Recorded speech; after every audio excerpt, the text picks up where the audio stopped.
Everyone thinks because you're a zombie, you don't know good coffee. Well, they're wrong. There's only one brew that gets my seal of approval. Deadly Grounds coffee is my guilty pleasure. The aroma is so intoxicating. It brings all of my neighbors out of the woodwork. Deadly Grounds coffee.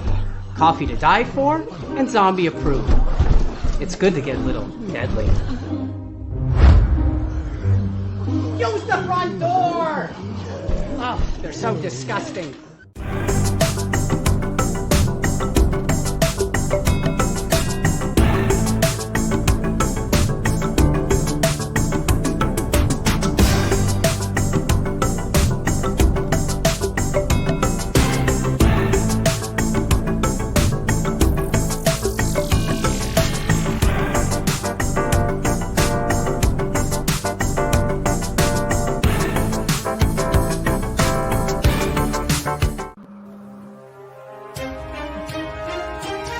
The Dorkening and all affiliated shows are not intended for anyone under the age of 18. The following may contain discussions or scenes that have adult situations, graphic violence, nudity, strong sexual content, and graphic language. This show is intended for mature audiences only. Viewer discretion is advised. Ladies and gentlemen, the motion picture you're about to see contains scenes so terrifying, the public must be given grave warning.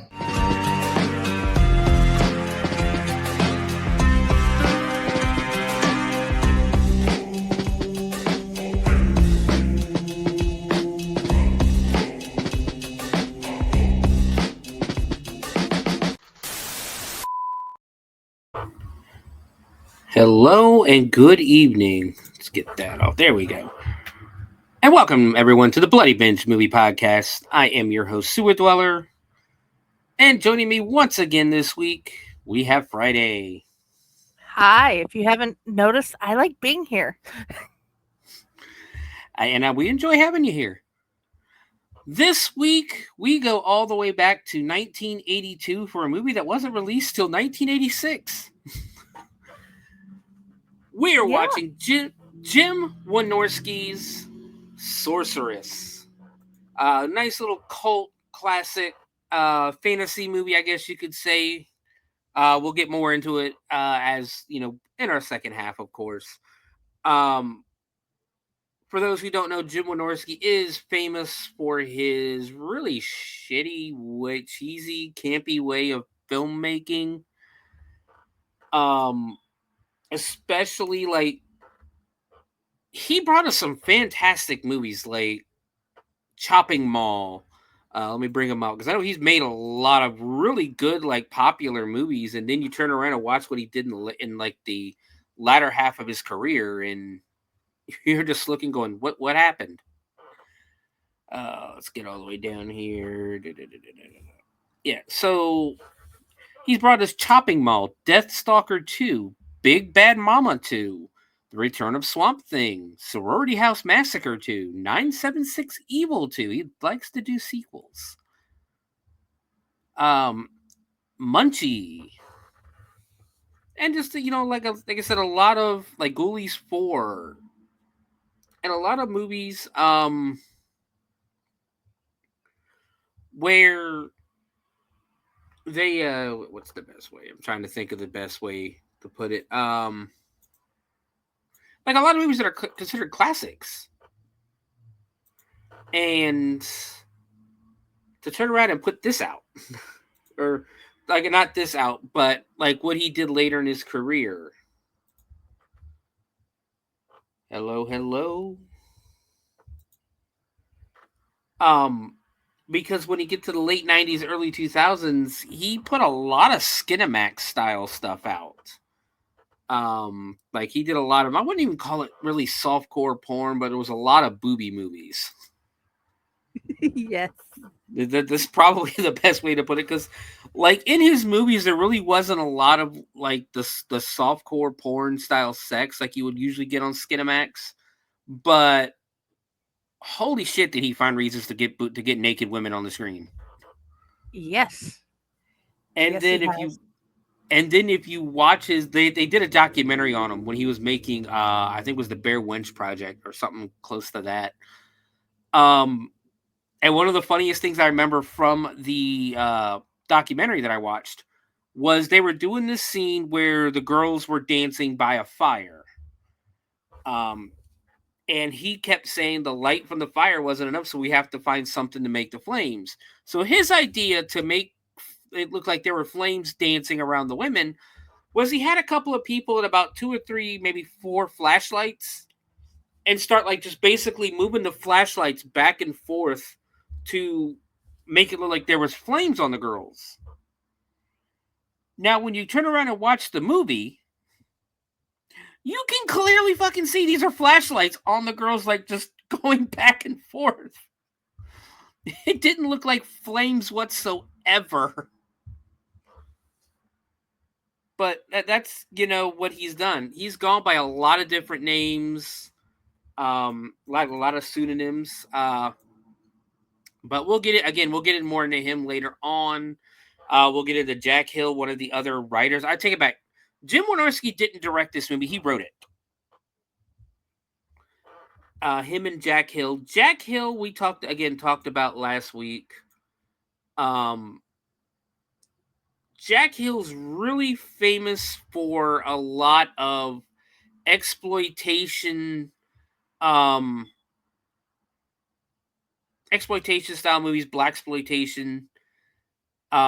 You're talking, he put out Coffee, Foxy Brown, like a lot of Pam Grier, The Big Birdcage. These are movies that he wrote. Dementia 13, which is a classic. Spider Baby, Fear Chamber, House of Evil, Isle of the Snake People, Switchblade Sisters, like a lot of great movies, especially if you like the exploitation genre, which I am somewhat of a fan of. Big fan of, I like the blaxploitation films just because of their over the top hilarity, Oh yeah. Like I'm a big fan of Pam Grier. I love Coffee. I love wow, what was the other dance? See, now I'm drawing a blank. I loved Coffee. I loved Foxy Brown. The Big Dollhouse was another good one. If you like women in prison movies. And the one thing, like I said, the one thing you're going to get guaranteed if Jack Hill is writing a movie or Jim Wynorski is writing a movie, you're going to see a naked woman. Yes.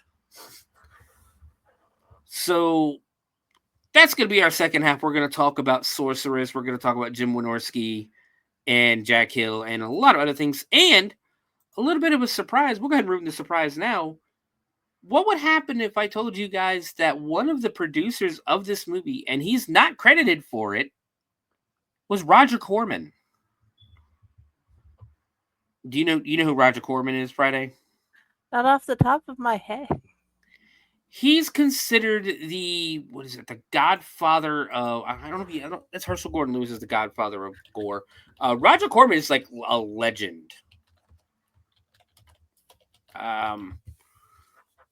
The B movie king, the king of the B movies is what Roger Corman is known for. But when you look at Roger Corman's, when you look at his filmography in that, you're going to see legendary movies. He did, unfortunately, pass away last year at the age of 98.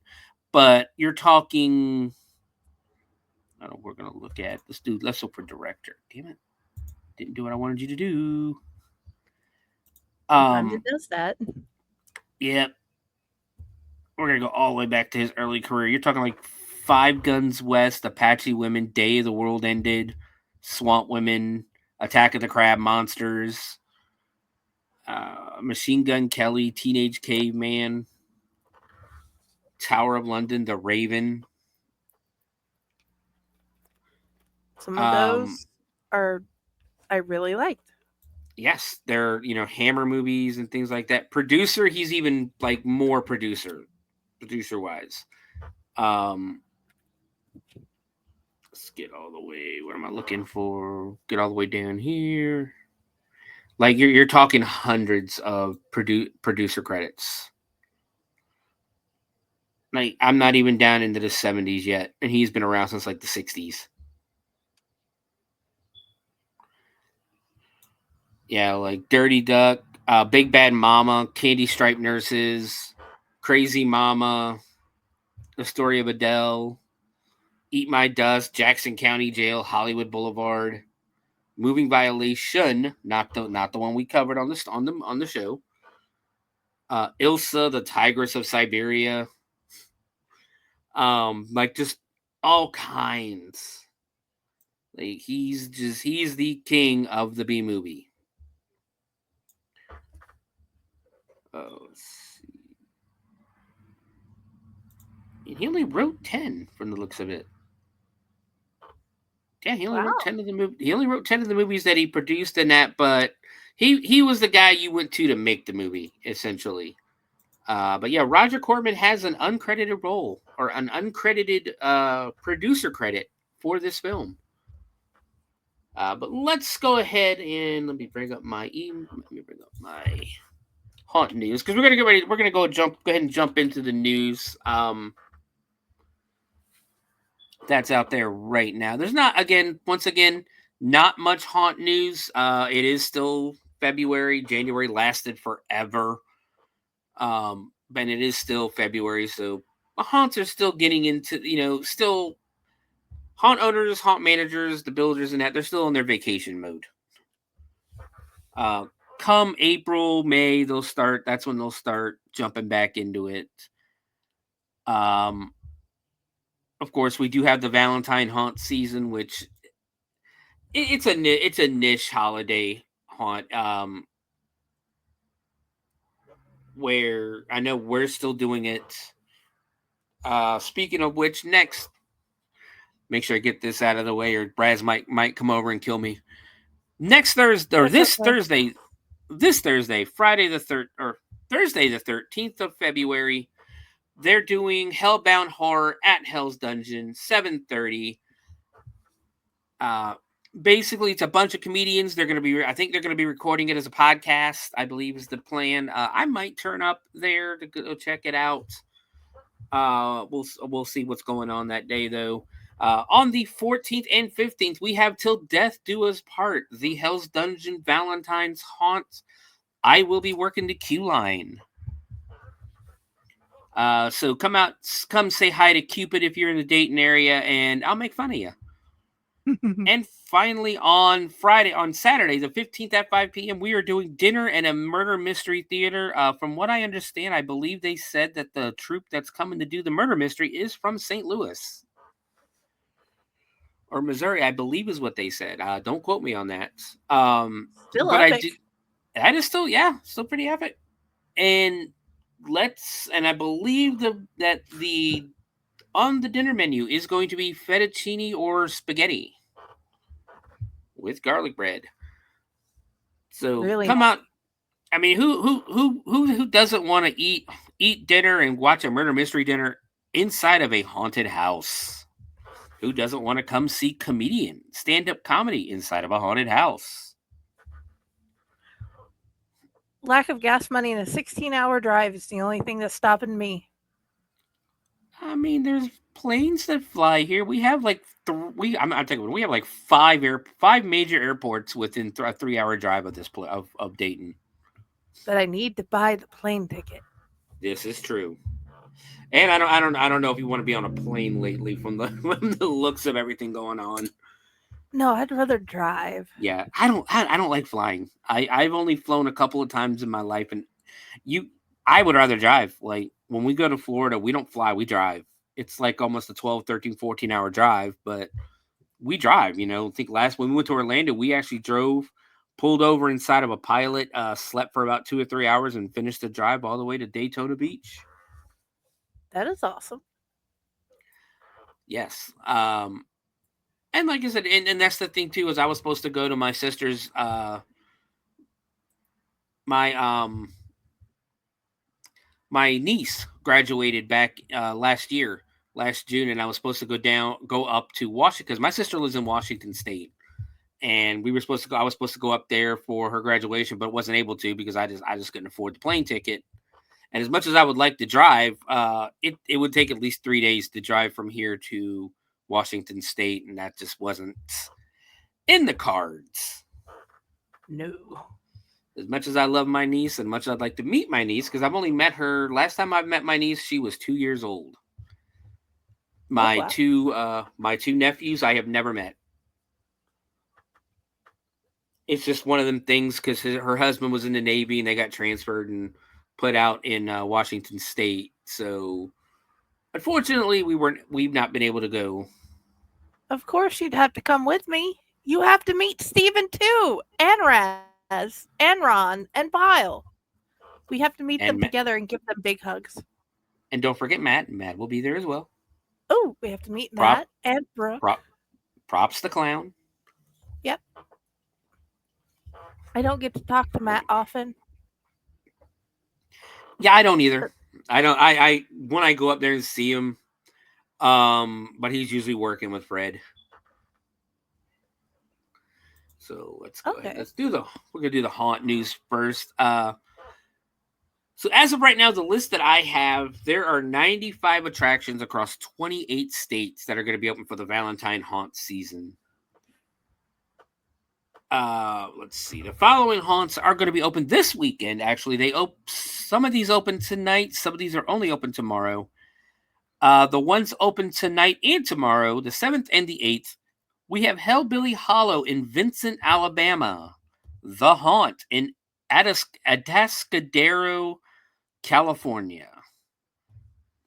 Basement of the Dead in Aurora, Illinois.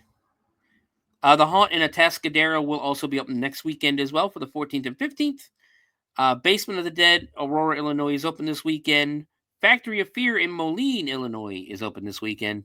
The Terror Maze in Roanoke, Virginia is open this weekend and next weekend. Moving on, for one haunt is going to be open from the 7th through the 9th and then the 14th through the 16th. And that is going to be Spooky Acres Haunted House in Norfolk, Virginia, my old stomping ground. Which I'm looking forward to next week when we do Shivers and we're doing Romantic Killers. We have a serial killer from my area that we are going to be covering that used to scare the shit out of me as a kid. Dude, Bonnie and Clyde are from my area. That's pretty cool. I listened to a podcast on them. I think last year they covered it. There's a podcast out there called Last Podcast on the Left that covers serial killers. You know, a lot of stuff I cover, except they do a way more in-depth job of it than I do and that I'm able to. They have a staff and everything that does all their research for them. And when you hear the true story, like the story as much as they've gone into depth of Bonnie and Clyde, you really realize these are just two stupid kids. Yes, they were. They were just like, there's a legend built around them, but they're really just two stupid kids. Yeah.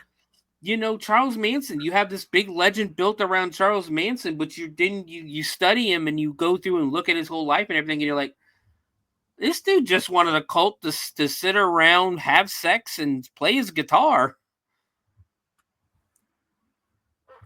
Okay, give the kitty kisses for me. Baby's got surgery today. Oh, that's not good.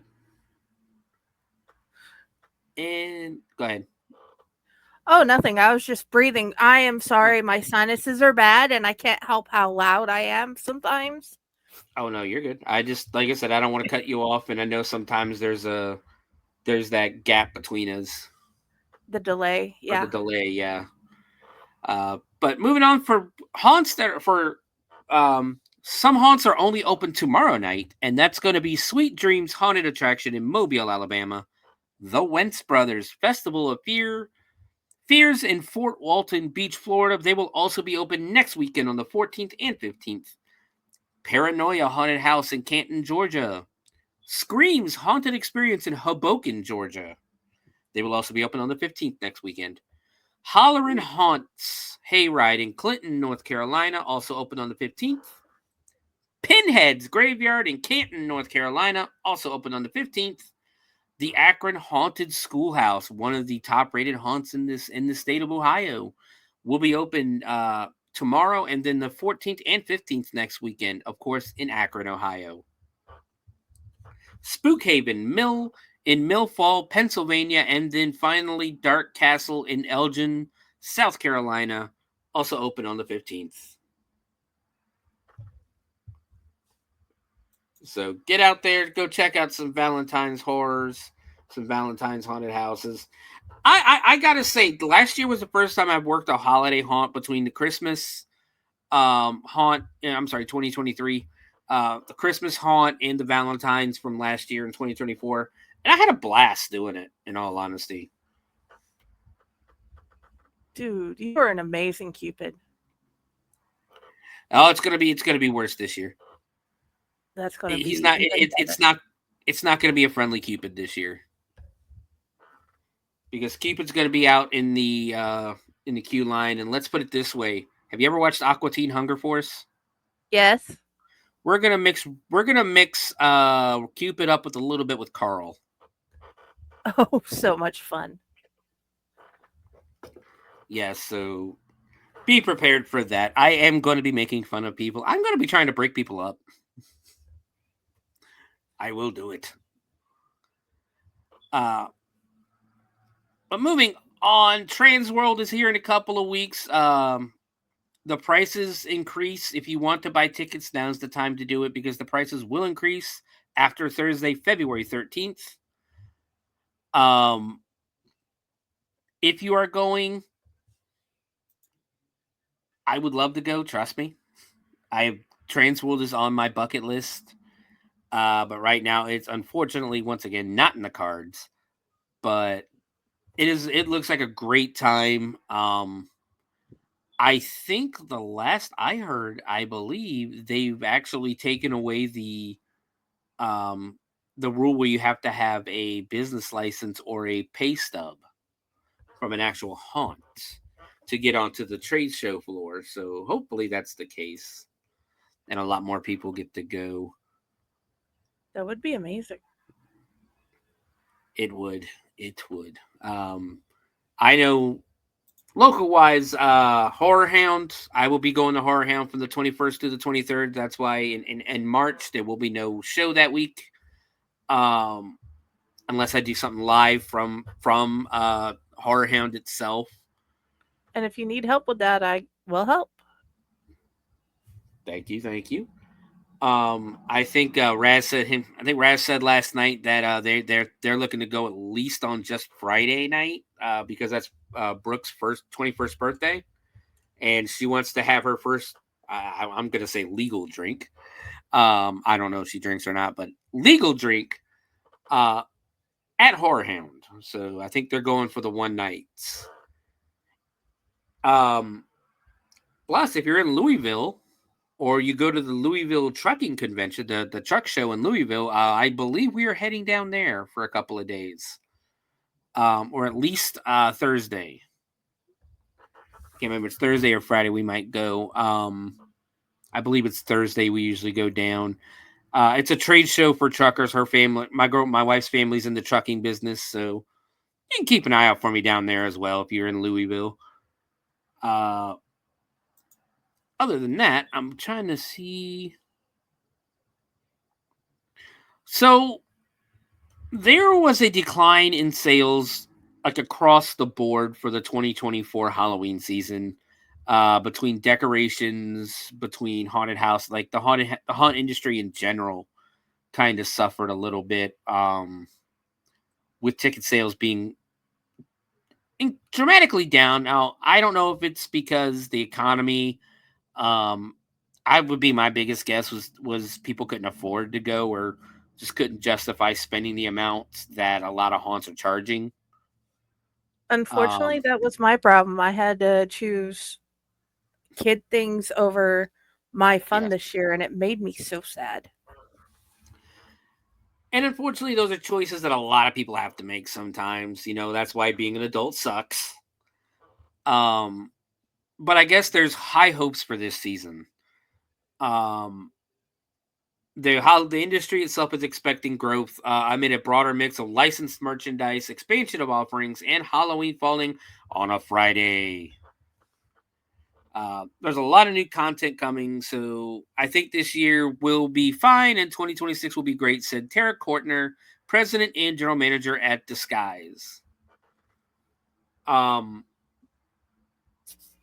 thing that's going to suck, though, is Party City is gone. Yes.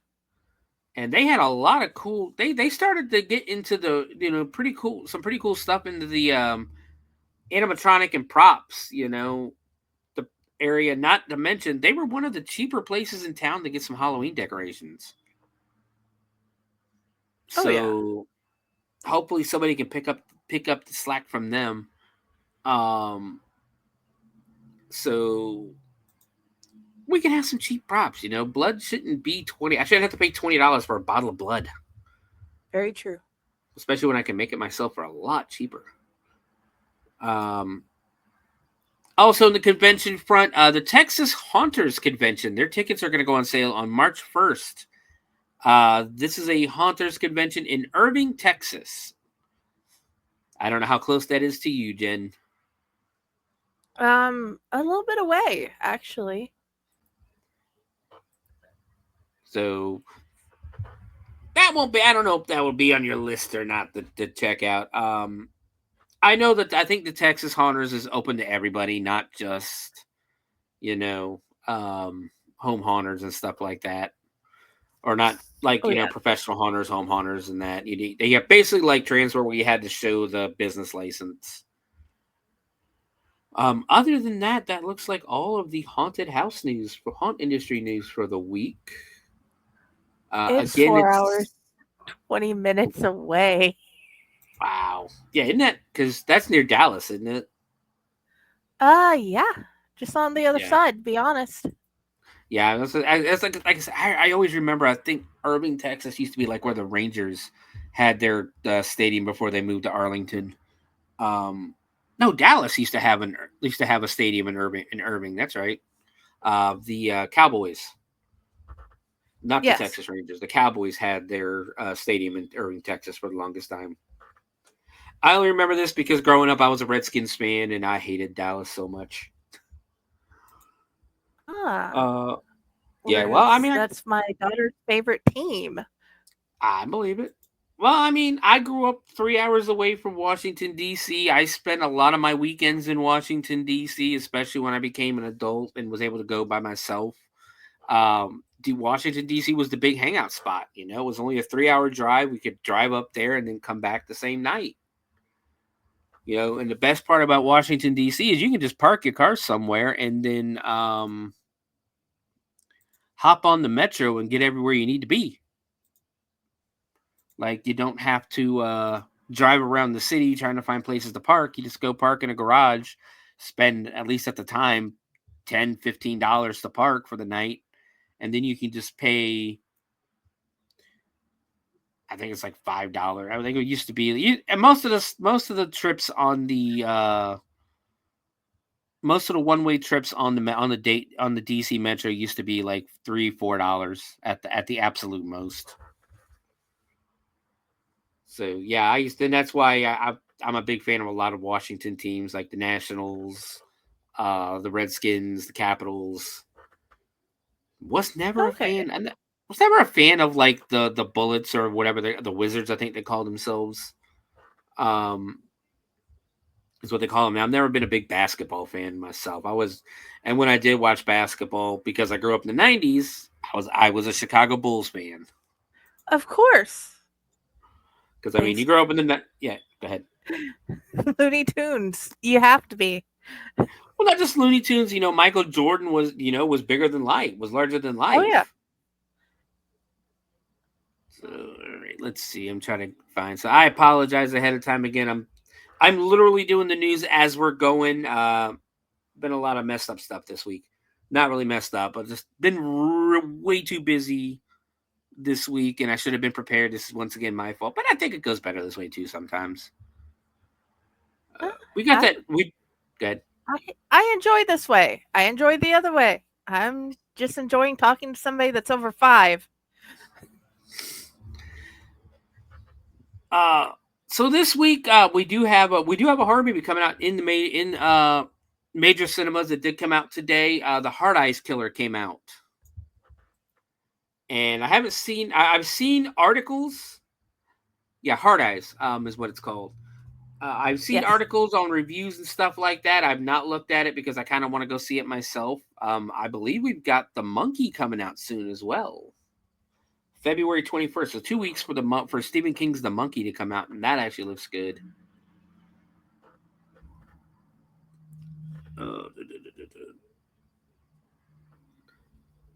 It's another Disney-inspired slasher.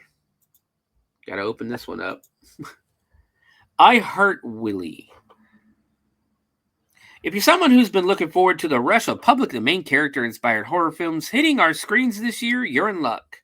You can now watch the first 4 minutes of I Heart Willie, the new slasher inspired by the first ever Mickey Mouse short created by Walt Disney. Of course, they are talking about Steamboat Willie, shot on location in, I apologize to anybody from Mexico, I'm going to butcher the hell out of this name, Michoacan, Mexico. I Heart Willie is directed by Alejandro G.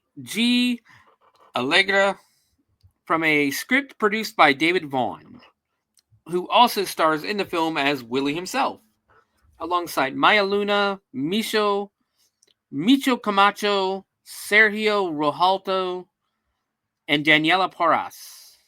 Again, I apologize if I butchered any of these names. I took 1 year of Spanish and failed.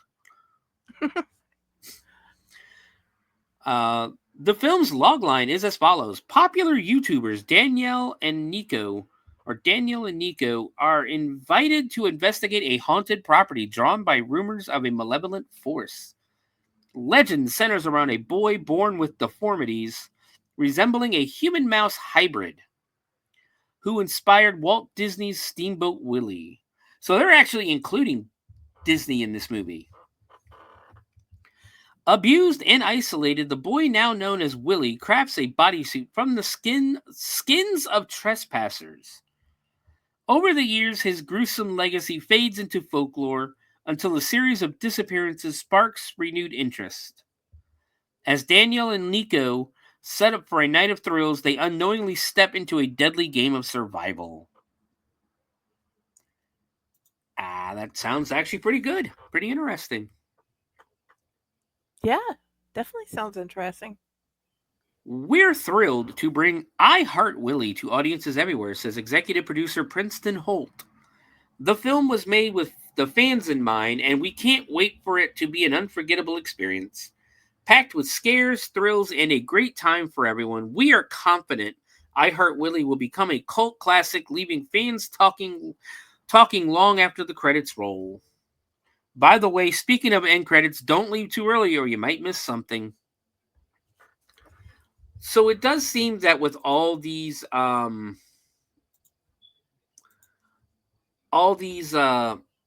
Disney movies that are getting ready to come out, these Disney horror movies, a lot of them are trying to focus on Mickey. I see that a lot, even in video games.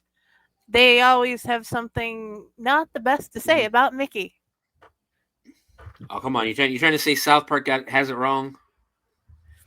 No, I'm not saying that Mickey's the best. I'm just not telling my kid how bad the company actually is.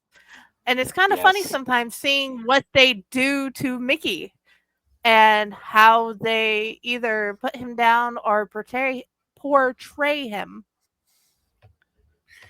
Well, I think because he's the representation of Walt Disney, who, at the end of the day, if the rumors are true, was not necessarily the best person. But he's also the face of a multi-billion-dollar corporation that kind of puts profits over kids' enjoyment anymore. Yes. The proof being, if you look at some of these YouTubers and bloggers from Disney right now, they're tearing everything up. Like anything from the original Disney almost is getting ready to be gone. Like they just shut down last month. They just shut down Big Thunder Mountain. at Magic Kingdom, one of the original roller coasters, one of the original rides from Disney. Oh, They're yeah. going to refurbish it, and I think they're going to change it a little bit. They took Song of the South out and switched it up, and a lot of people don't like the new one. Tiana's like Magical Adventure or something like that. A lot of Mhm. people don't like it. They say it's not as entertaining, that there's a lot less animatronics and things going on than there were in Splash Mountain. But at the end of the day, too, it comes down to nostalgia. And Oh, yeah. I've only ever been to Disney twice my entire life. And the last time we went was the first and only time I'll ever get to ride Splash Mountain, the original Splash Mountain. Oh, wow. And, yeah. I will never get to. I have never been. It's expensive. It's not cheap anymore. It is definitely not an affordable trip anymore. Like if you want to go down and you want to stay 5 days, and that includes, I'm not even including gas or anything like that, but the hotel and tickets to the park, they're going to cost you a minimum of like almost like $1,100 to $1,200 a person. And for me, at least, that is just not feasible. That's not feasible for me too. It's not feasible for Dude. men. Yeah. Good. We did good to go to the zoo and to the science museum. And that was just a couple hours to walk around. Yeah. And that's the thing. Like, it's fun. Don't get me wrong. I enjoyed my 2 trips to Disney. I've enjoyed my couple of trips to Universal. But it's just I can't. We can't afford it.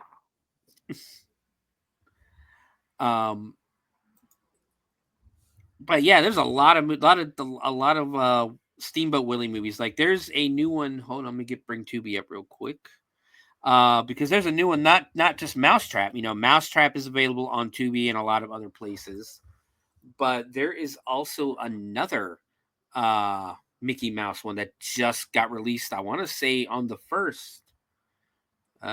Where is it? I'm trying to find it now. Where is it? Because you have Mousetrap that's give me a search. Brooke, what is wrong with you?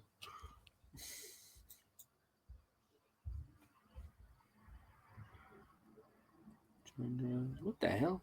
Okay, I'm not gonna be able to look for it. Something's going on with Tubi. Oh yeah. I had to search on Facebook to find the Sorceress movie because their thing, it said it was supposed to be back up by 11:45, but it's still not up. I mean, I watched it earlier. Yeah, I mean the search engine.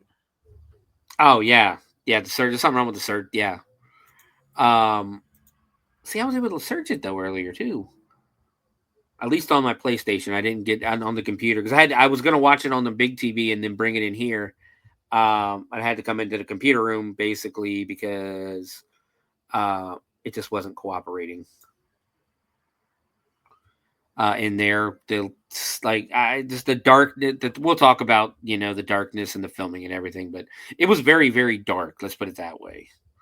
Yes. The lighting in this movie was not up to par, if you will. So here's something me and Raz talked about last night. Raz actually informed me of this because I didn't know this. Apparently, they are working on a reboot of Buffy the Vampire Slayer. Yes. I did not know this. Joss Whedon, of course, will not be involved. And like I brought up to him, I was like, well, wait a minute. I thought the Slayers were supposed to be teenagers. Sarah Michelle Gellar is my age. So I guess they're talking there's going to be multiple Slayers and things like that. So it's like, okay, that fine. There was multiple Slayers when the show ended. Yes. Wasn't there multiple Slayers during the show too? Because her and was it Chloe was her name? Or Zoe? Yes. She died, literally outright died, and they brought her back, and that enacted the other Slayers to wake up. Okay. Well, that part of them to wake up, and then next thing they know, there's many. Yes. And they start training them. I will be the first to admit I never really got into the TV show, like a lot of That's people did. I love the movie. Go ahead, I Friday. did too. I was going to say that's great, and I love the movie too. Yeah, I didn't. Yeah, I couldn't get into the show. I never really got into supernatural in that either, growing, when I was younger. But it's one of those things where I could probably go back and watch it now and go, "Hey, why did I not watch this?" I would have figured you Um, would have liked at least I Supernatural. I just there was something about CW growing up that the channel in general I wanted nothing to do with almost. Like I just couldn't bring myself to watch it. Plus when I was in my 20s, I was out and about, I was working for the year-round haunted house at the time. I was going out with friends and things like that. Uh and I just never really I didn't really watch a lot of TV. I watched movies. I didn't really watch too many TV shows. I think because to this day, I'm not gonna lie, I hate ads. I hate commercials. I will always change the channel. Like if I'm watching TV or something, I will always change the channel to something else if a commercial comes on, and then completely forget to change it back to the show I was just watching. And I think even when I was younger, I did the same thing, and I think that's why TV shows and me just don't get along until now with Netflix and everything else that I could binge watch. Not really binge watch, but I could watch the whole shows. Plus, the whole like cliffhanger stuff used to piss me off. Yeah, I can understand that. I grew up in an era where I had to watch Dallas and stuff with my mom, and we're watching, who shot JR. Come And to find out the next, yeah, go ahead. it's a continuous cliffhanger. Yeah, because you come to find out the next day it was a fucking dream. And even as a kid, I'm going, well, that's bullshit. Like that's a cop out. Come on. Yes. Same thing with The Simpsons. Who shot Mr. Burns? Then it was the fucking baby. Spoiler alert from a show that came on 30 years ago. If they don't know by now, it doesn't matter. They can go watch it on Disney. Yes. South Park did the same thing. Who's Cartman's mom? Or who's Cartman's dad? Then they come out. I still remember that episode because I did laugh at this one, and I still laugh to this day. They make you wait the whole summer to find out who Cartman's dad is, only to air the episode on April 1st, which is April Fool's Day, of course. Turn around and say April Fool's, and then air Terrence and Phillip episode instead. And then you listen to them talk now, like they were getting legitimate death threats for doing that. People were kind of pissed. Well, yeah. Like, you made us wait 6 months, and you couldn't even tell us who his fucking father was? Basically. Let's see what else we got going on. We got Hayden Panettiere's back in the news. Somebody found her. I guess she's going to lead the cast of psychological thriller Sleepwalker. Well, I guess she was in Scream 4 and that. I haven't seen her in anything, honestly, since Heroes. The guy who wrote, Brandon Allman, writer for Teenage Mutant Ninja Turtles and R.L. Stein's The Haunting Hour, penned the screenplay for the show. Is it a show or a movie? Take it back. I think it's a movie. She's set to star in psychological thriller Sleepwalker from Verity Productions and Leonardo DiCaprio's Appian Way Productions. Deadline reports today. There's really not much known about the script or anything yet. Filming on the thriller recently wrapped in Rhode Island. And then just some quotes from the people who worked on the show. So yeah, Hayden Panettiere is going to be back. So if you want to save the cheerleader to save the world, you get to watch her now in a psychological thriller. I have not watched. I know they have this new Jurassic World trailer out as well. I have not watched it. I have not seen it yet. I think I heard something about a mutant dinosaur in it now. Yes. Apparently the dinosaurs are the ones that were too scary, too dangerous to put in the other parks. They're somehow worse than and more dangerous than the ones they had before. Which, dinosaurs in general are pretty dangerous as they're gigantic and about as clumsy as me, probably.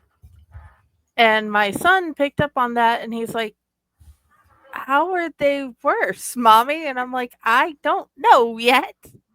It's like, now we're just getting to the silly part of it. When my 5-year-old is like, what? How does that make sense? Yes. But you gotta love it, though. When a kid sits there and goes, well, that's bullshit. You might want to listen. You might want to listen to them. It's always fun to listen to Dante. It's just fun in general to listen to Dante and other young kids when they sit there and go, well, that doesn't make any fucking sense. Exactly. Like, well, if it doesn't make sense to a 5-year-old, maybe it's time to rethink your movie. So, moving on to the next story, though. Hatchet director Adam Green's Ascent is like his Frozen movie, but sharks. I love Adam Green. We met him last year. We actually got him to sign a copy of Hatchet, Hatchet 2 to be specific. I actually own all the Hatchet movies, including Victor Crowley. I love the Hatchet film franchise. But he made a movie called Frozen about, and I remember this from Blockbuster, and this is not my style of movie. It's basically a kind of like a thriller, really into horror, but it's a thriller. Could be a horror, I guess. I think there's wolves involved. Where basically these 3 guys get stuck on a ski lift overnight, and they have to basically fight the elements. And I think there's wolves and other things around.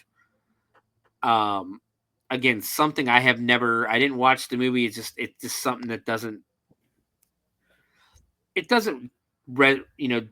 resonate with me. Basically, I guess is the word I'm looking for. But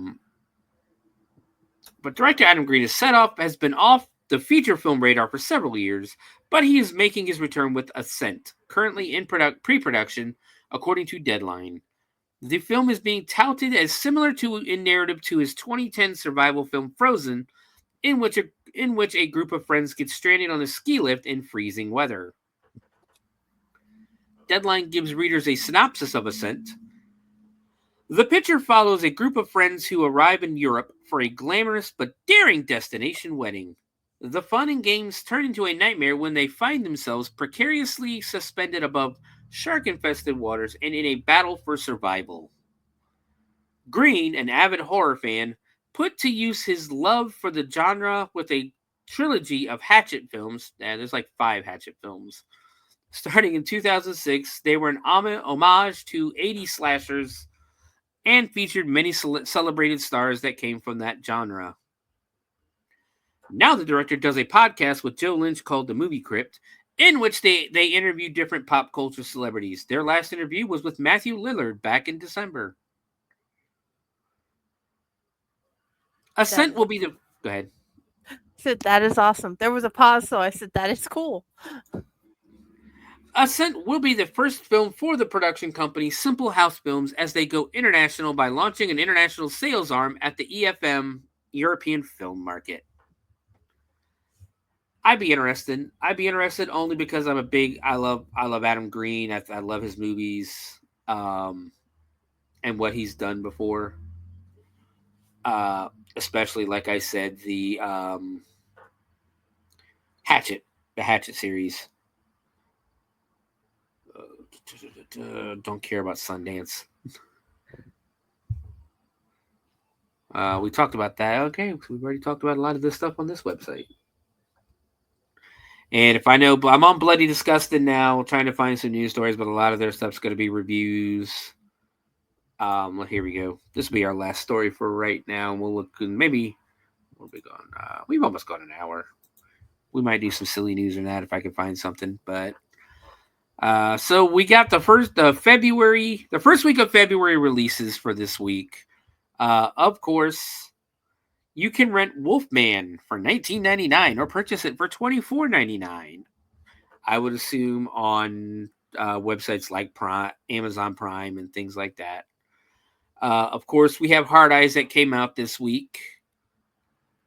The newest Valentine's horror movie. We have a movie called Dark Nuns.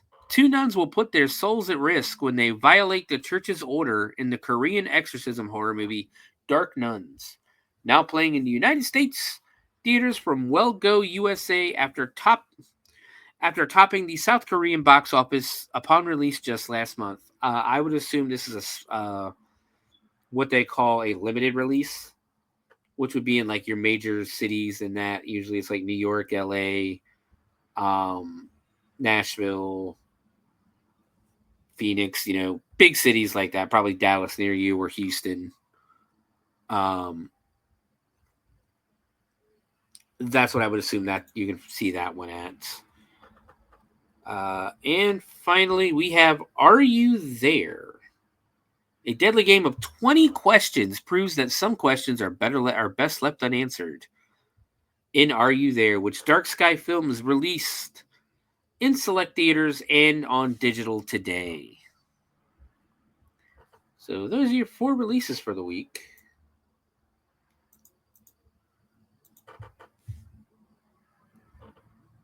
That'll probably be all the news for the horror movie news we have for the week. Just because, like I said, there's not much going on that we can really do on here because I don't want to do reviews. I can't show trailers really. I know I got to be a little more prepared. Let me bring up Coast to Coast. We can see if there's anything cool in here we can talk about.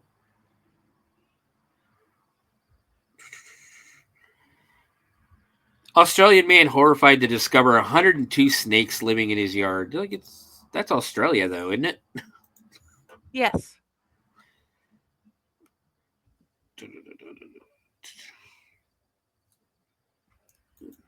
Here we go.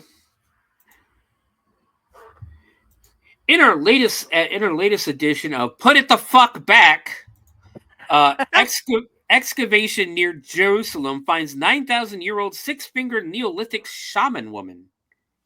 Put it back. The woman had 6 fingers on her left hand, a characteristic that in ancient cultures was often interpreted as a sign of distinction and spiritual authority. Were you going to say something, Jen? I'm sorry, I didn't mean to interrupt. No, you didn't interrupt. I just sinusy. Okay. Making sure. I am literally going to start. I'm going to start just a thread on either the Facebook group or on X with just put it the fuck back.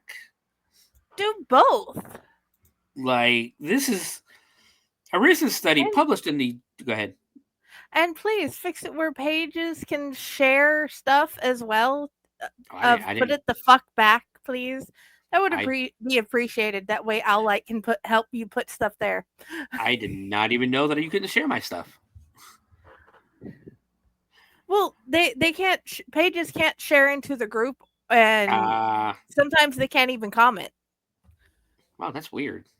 I thought I had it open to the public. I have to take a look at that when I'm done. So, Yeah. Go ahead. Yeah, you have to click a weird thing. Please continue. Yes. A recent study published in the journal Adequate, probably not the way that's said, but described a tomb found at the Matzah archaeological site in the hills of Jerusalem, dating back to the pre-pottery Neolithic B period. The excavations at Matzah, conducted between 2018 and 2020, uncovered one of the largest concentrations of settlements from this period in the area. Put it back. The research was carried out before the construction of Highway 16, the third access road to Jerusalem from the west. So they potentially just opened up the fucking apocalypse for a highway. The tomb contained the remains of a woman who may have played a spiritual role or acted as a shaman in her community. Anatomical analysis indicates that the woman was over 15 years old at the time of her death. Notably, she had 6 fingers on her left hand, a characteristic that in ancient cultures was often interpreted as a sign of distinction or spiritual authority.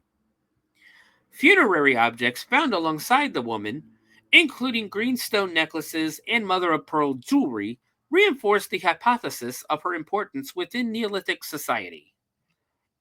Most individuals were buried with decorations such as stone bracelets, pendants, and beads, made from exotic materials like alabaster and green stones.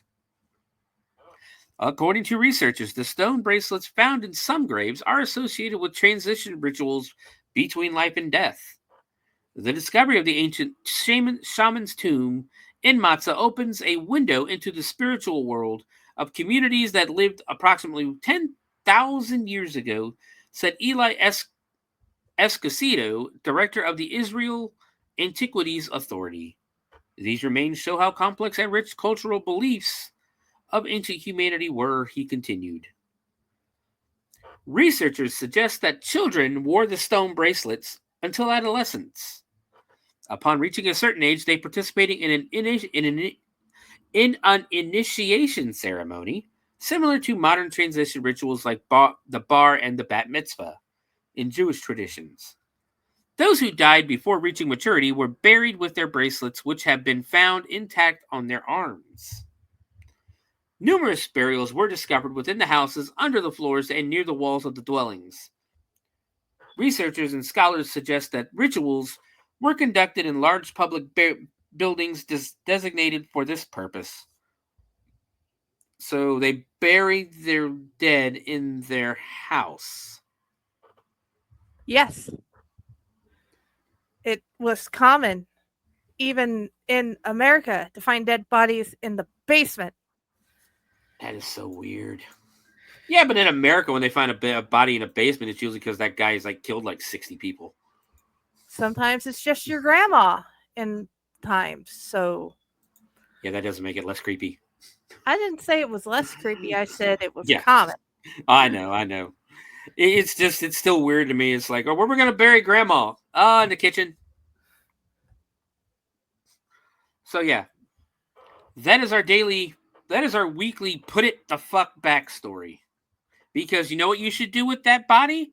Put it the fuck back. I agree. Let it rest.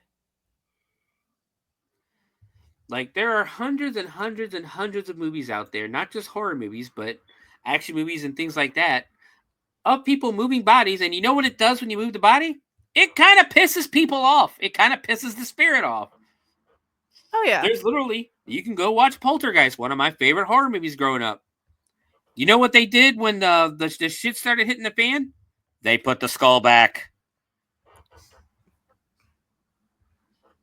But all right, we've been running for about an hour now. We're going to go ahead and take our break really quick. When we come back, we're going to dive into 1982's Sorceress. We'll be right back. Do you have anything else to add real quick, Jen, before we go to break? Do not mess with the things that are buried. And just leave them alone. Let them rest, please. That would be better for all.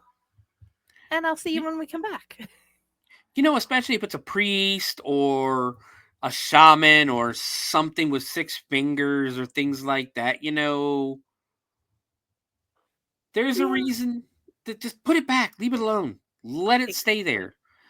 Dig it up and go, oh, we found this. This is where it's going to stay. Exactly. All right, guys. We'll see you here in about 3 minutes. See you then.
Greetings and shabebans. We are the Retro Reductopus Cephala Podcast, a long-form bi-weekly show that celebrates all of the things that made growing up awesome. Yeah, that sounds good, but I don't know what all those words mean. I think what Parasite Steve's trying to say is that on Retro Reductopus, we explore a range of retro goodness, from toys, video games, and movies, to cartoons, and even snacks and school lunches. Oh. And we do it all with a positive spin, a slew of killer guests, and some very adult language. And you know what else is cool? No. This crazy show is part of the Door King Podcast Network with new episodes every Tentacle Tuesday. What's that? And if waiting 2 weeks for a new episode gives you a sad, know that we drop bonus episodes all the time, like the off-format Crow's Nest and an interview series we call The Brig. You can listen to Retro Octopus on Apple Podcasts, Spotify, Stitcher, or any app that's cool enough to carry the only show that celebrates all the things that make growing up awesome.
And just like that, we're back. Yay! And I'm so proud of that beautiful Faye footage. It is very lovely. But welcome back, everybody, to the Bloody Binge Movie Podcast. I am your host, Sewer Dweller, and of course, once again joining me is Friday. Hi! And today we are deep diving 1982 Jim Wynorski movie, Sorceress. So the movie is written and directed by Jack Hill and Jim Wynorski. However, Jack Hill is not credited as with a writing credit because apparently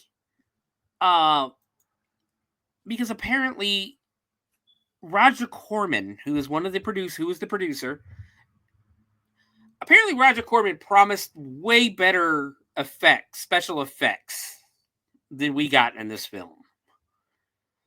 And Jack Hill, basically because of how crappy the effects are, we'll talk about that as we go through, but how bad the effects are, Jack Hill's like, I don't want my fucking name on this movie. So he is still the director, but he uses his pseudonym. Or I guess a pseudonym for his name. That's the word I'm looking for, right? Or a surname. Pseudonym. I think it's pseudonym. I was pretty. He uses the pseudonym Brian Stewart is the name he went under to direct it, again because he was apparently embarrassed by the effects in the movie. And my only thing to that is dude, if you're the director, isn't that kind of your job to try to figure out how to make the effects better? Supposed to be? Yes. The movie stars Lee Harris and Lynette Harris as Mira and Mara. They are legitimate twin sisters. They have appeared in Playboy magazine and a whole 2 movies. This movie and I, the Jury. Let me make sure. That's Lee Harris, Lynette Harris. Yep. They were born in Milwaukee, Wisconsin. And they, like I said, their credits are 2 whole movies. Like I said, they did pose for Playboy. Doesn't say what year or anything on their biography here. That's really just nothing on them because I guess it's all nothing. They're only in 2 movies. We have Roberto Nelson, who plays Erlich, the barbarian. He went by Bob Nelson, apparently.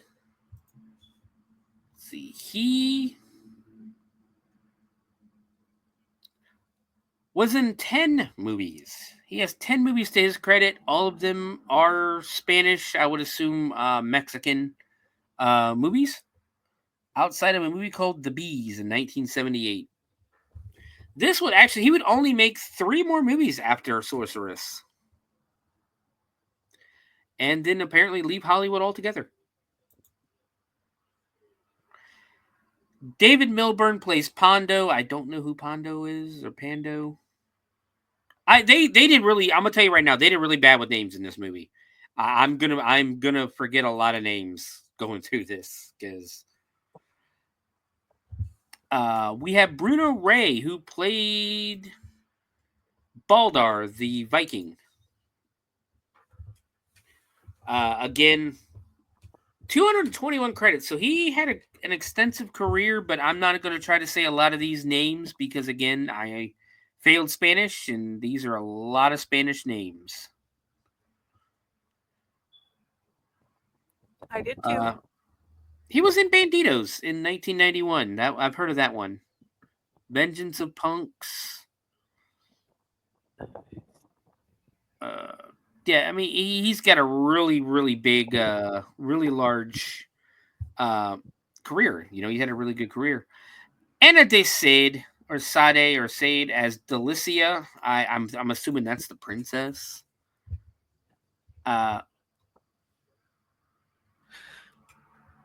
Again, 21 movies. Most of them are Spanish. She was in Caveman. She was in Bordello, High Risk, Day of the Bricklayers, Triumphs of a Man Called Horse. So, and finally, we'll stop here. Roberto Ballesteros as Traigon, the evil sorcerer. Once again, large, and I'm talking. He is still active in Hollywood or in the film industry. Everything's in Spanish.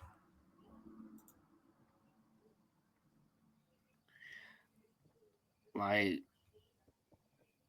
don't want to try to say any of these names because, like I said, I flunked Spanish and I don't want to butcher them and offend people.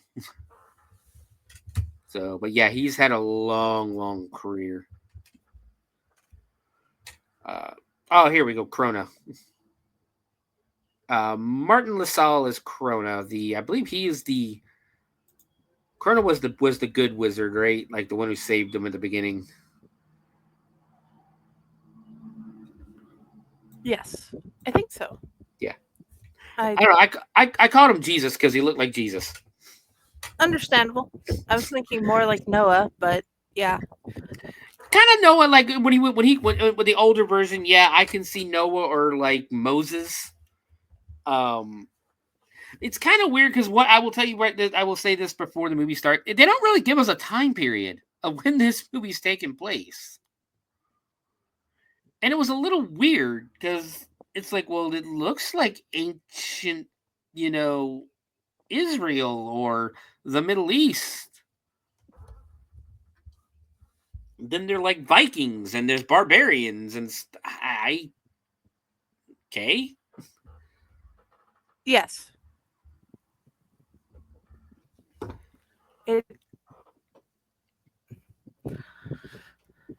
It had added very odd ways of like having different cultures in it. Yes. So let's go ahead and let's get started on this dive. Again, I apologize ahead of time if I forget names or things like that because these are really. It was really hard to keep up with the names and things like that. The names, especially in the movie. And there's a lot of weird shit coming your way, guys. So the movie opens up. We get about almost like a whole minute worth of opening credits. But the movie opens up on a bunch of people riding on horses. The gentleman in the red cloak is Traigon. He's given the orders to the soldiers to collect basically to kill everybody and get the baby. So they arrive at this campsite, and there's only like 4 people at this campsite. The younger guy tries to defend him. He gets killed. Grandma starts running away with a baby. Grandpa gets killed. I'm calling them Grandpa and Grandma. These are 2 older folks. I'm assuming they were the parents of the mother of the children. Grandma goes to run away. They catch her, and just as they're about to stab her, Traigon tells them, "Be careful of the child." The soldier literally stops what he's doing, looks back, and goes, "Oh, okay." Raises up her robe and stabs her in the stomach. I had to laugh at that because he's like going to stab her in the chest, and he's like, "No, make sure you don't hurt the baby." Oh yeah. Excuse me, Grandma. Raises her robe and just stabs. I thought that was go ahead. Yeah, it was very odd. So now both older folks are dead. The one younger guy who was with them is dead. It turns out that Traigon is the father of the child, and he needs his firstborn child to finish a ceremony to bring forth a god to get the power from her. Then he discovers that they are twins. There are 2 children. And now he's confused because he has to kill the firstborn. So he somehow has to figure out which one was born first. He asks the mother, and the mother pretty much tells him to go fuck himself. So they bring out this torture device called the Talon. Go ahead. Oh, I just said yes. Yeah. So they bring out this torture device called the Talon. And he tells her that, if you either tell me who, which one's the firstborn, or you'll never have any more children. It's like, well, he's probably going to kill her anyway, so I'm pretty sure that's not really that's an empty threat. So he has the soldier start using the Talon on her. And I'm assuming they're just like scraping away the skin by the stomach. They don't really show us what's going on with it. They do it a couple of times, and he stops and tells her, "It's, you can stop this right now. Just tell me which one is which." She yells out a name, and then all of a sudden, lightning comes from behind. I think she yells out for Krona. Lightning hits a tree behind them. They turn around, and there is a dude literally dressed like Jesus. I'm talking long hair, like long brown hair, beard, robes, has that orange like scarf tunic thing kinda, and beads. And I swear to God, this guy I thought it was Jesus at first. Which made me laugh a little bit. I'm not going to lie. I can see that. I'm like, why is Moses coming? Yeah. But alas, it is Krona. He is a good sorcerer, assumingly. Traigon sends the soldiers after him. He easily disperses. Like, Traigon basically goes, "Look, he's unarmed. Get him." Dude throws a spear at him. He catches a spear, throws it back, kills him. So apparently, he not only is he Jesus Christ, he's John Wick. Yes, because he just easily kicks the shit out of these like 5 or 6 soldiers.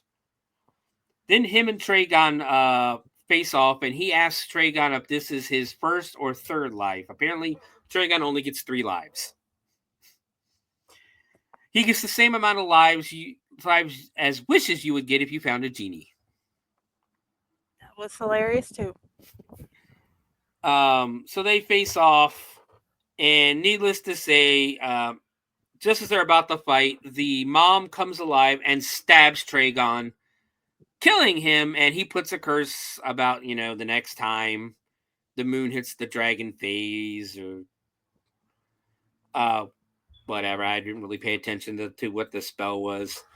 Traigon dies and just disappears in a green glow, in a really cheesy green glow. Where's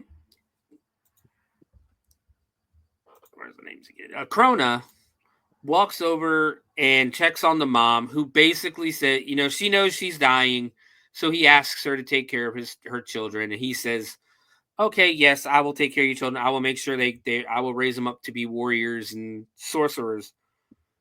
And she goes, "They are but they are girl children." And you just see him go, "Son of a bitch!" Because apparently he can't train females. Like, he literally looks up and goes, "You playing with me, right?"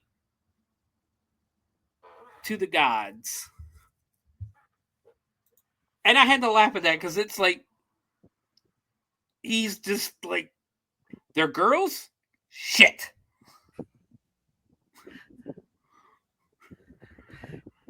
And it's insulting. It's like, why can't we be warriors too? We can kick ass too.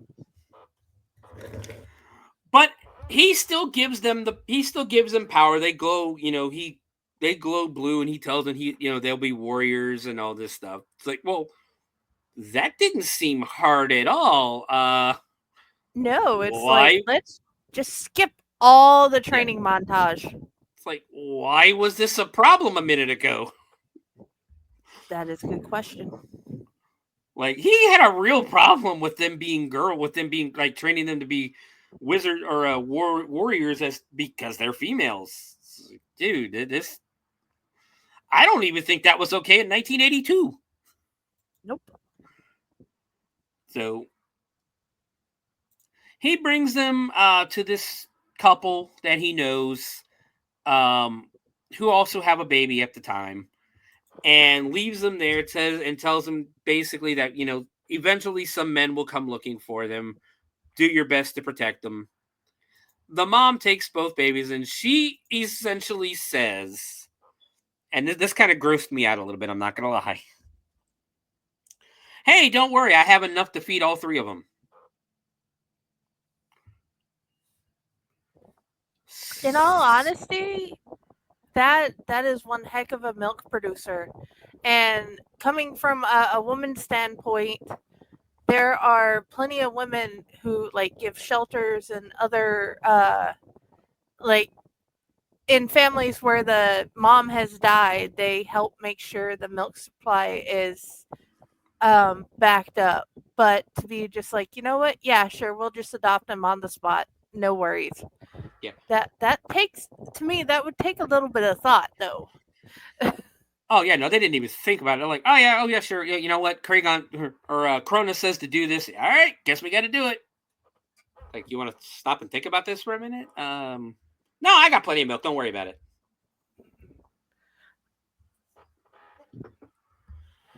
So they basically, and it's funny because it immediately goes from that scene to a scene with a bunch of soldiers with torches walking into a field. And the princess shows up, and they start talking about it's been 20 years. And I'm like, where did you tell us we've just moved ahead 20 years? That was their version of a few minutes later. They didn't even give us a graphic. Nope, and it's like, why? This movie just moves at weird clicks. Like, it just pops up, like, it literally, and I'm not even joking, it goes from the end of that scene with the mom breastfeeding the child, and she does whip it out the breastfeed, and immediately goes to this scene where the soldiers are walking in with the torches and their weapons and that. They form a line, and the princess is ready to bring back Traigon, and she's telling us it's been 20 years since he left us, and it's like, wait a minute. How fucking hard would it have been to put a 20 years later graphic on the bottom of the screen? Too hard, apparently. Is that not in the budget?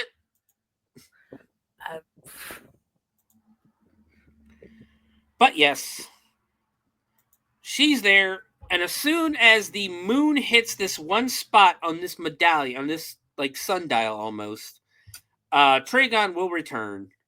Now let's ignore the fact that there's randomly a panther behind her. There's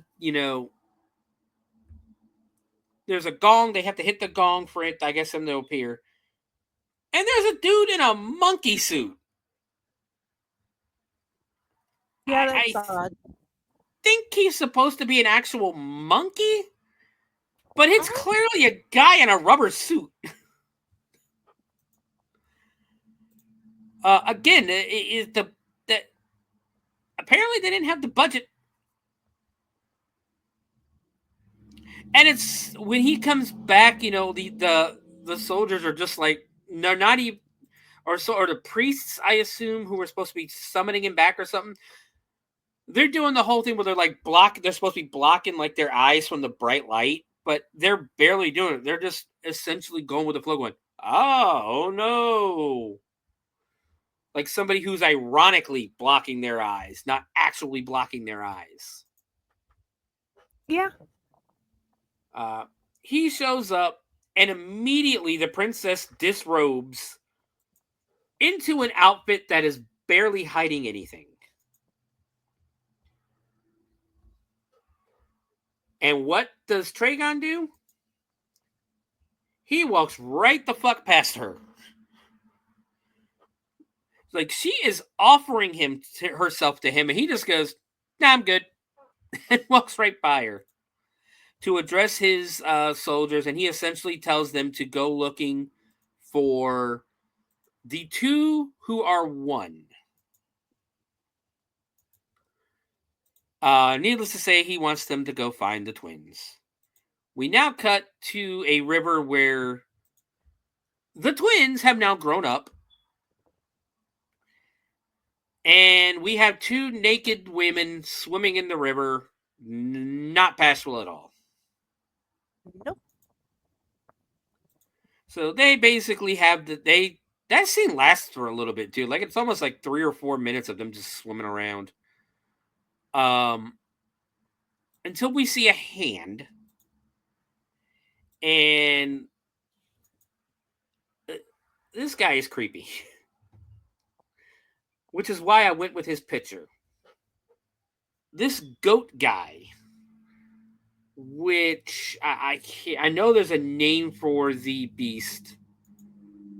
I just can't think of it for some reason. It's a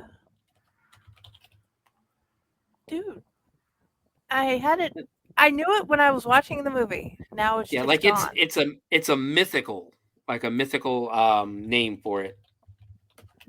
Pan comes to mind, but I can't remember what Pan is. A satyr or a satyr? Yeah, that sounds right. Yes, I think, or satire maybe? Satyr.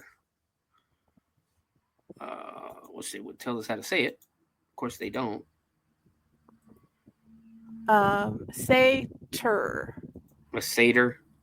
Yeah, okay, so he's a satyr. So he's a satyr. He's essentially a goat guy. He's half goat, half man. Doesn't talk at all. He just baas the entire movie. He's watching them swim around. And there's even a point where they go, what's that between his legs? Is that a weapon? So naturally, they get out of the water and kick his ass. Yeah. They just basically punch him and then kick him, all while butt-ass naked. Their lack of understanding the difference of physiology of male and female is profound. Yes. So I'd put it around 11:25. You get your first nudity in this movie, of a lot more to come. It is a Jim Wynorski movie. So the goat guy runs, or the satyr runs off, or satyr runs off. We cut back to the village that we can basically assume is the girls, Mira and Mara. It's their village.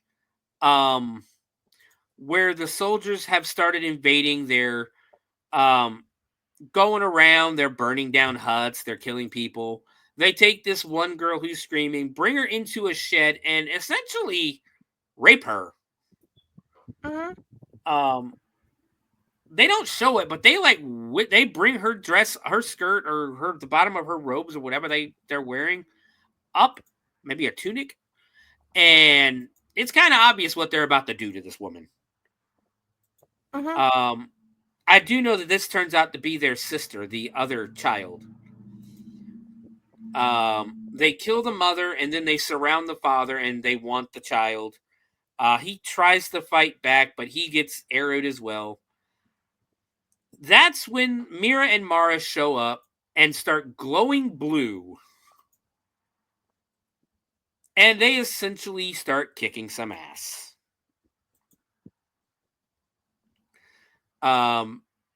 They end up killing all the soldiers, and then because it's funny, they shoot an arrow at one of them, and she catches it and shoots it right back at him. They end up even getting the head guard, or the head soldier, who doesn't die yet.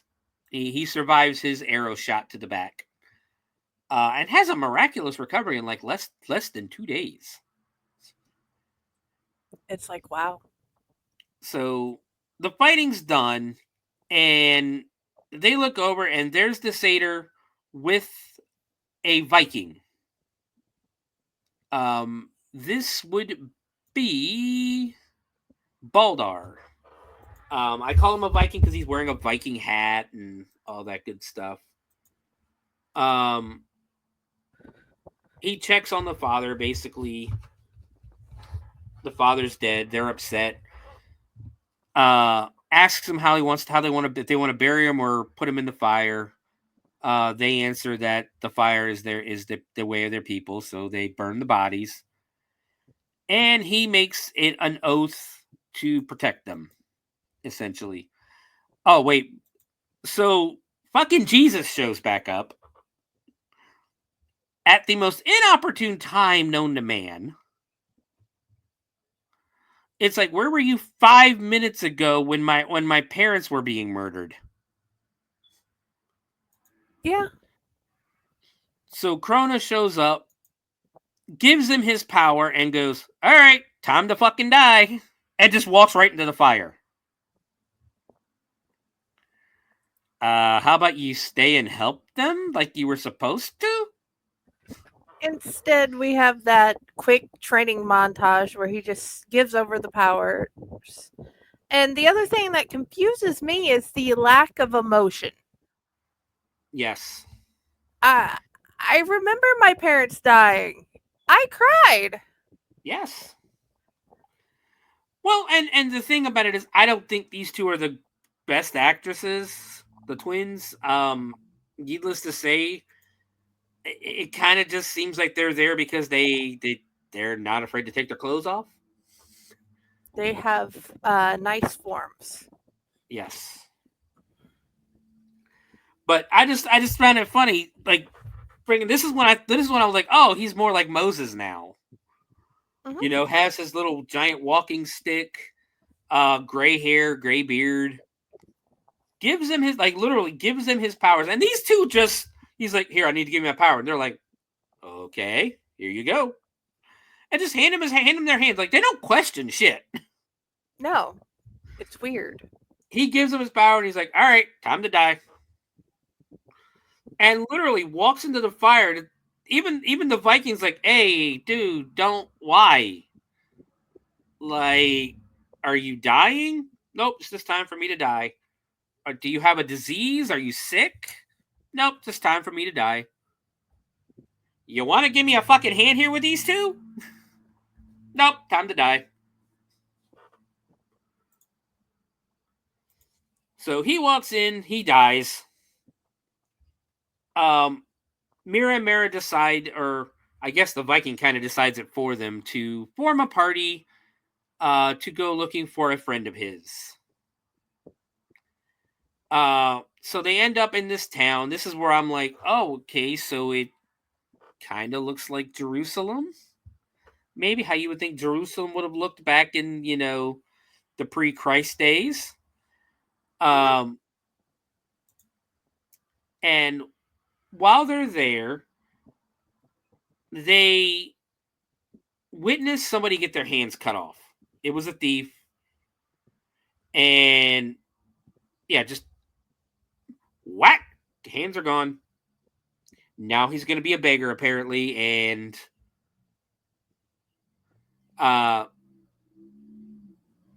there's essentially no reason to even show this scene unless maybe you want to establish that, the leaders back then were mean or something, or evil. But we go to this den of gambling, this gambling den, and the first thing we see is a woman in, again, an outfit where her breasts are fully on display. And then we see a bunch of other, and it's almost like I want to say a strip club, in all honesty, because these girls are dancing. They're giving table dances, lap dances, all that kind of stuff.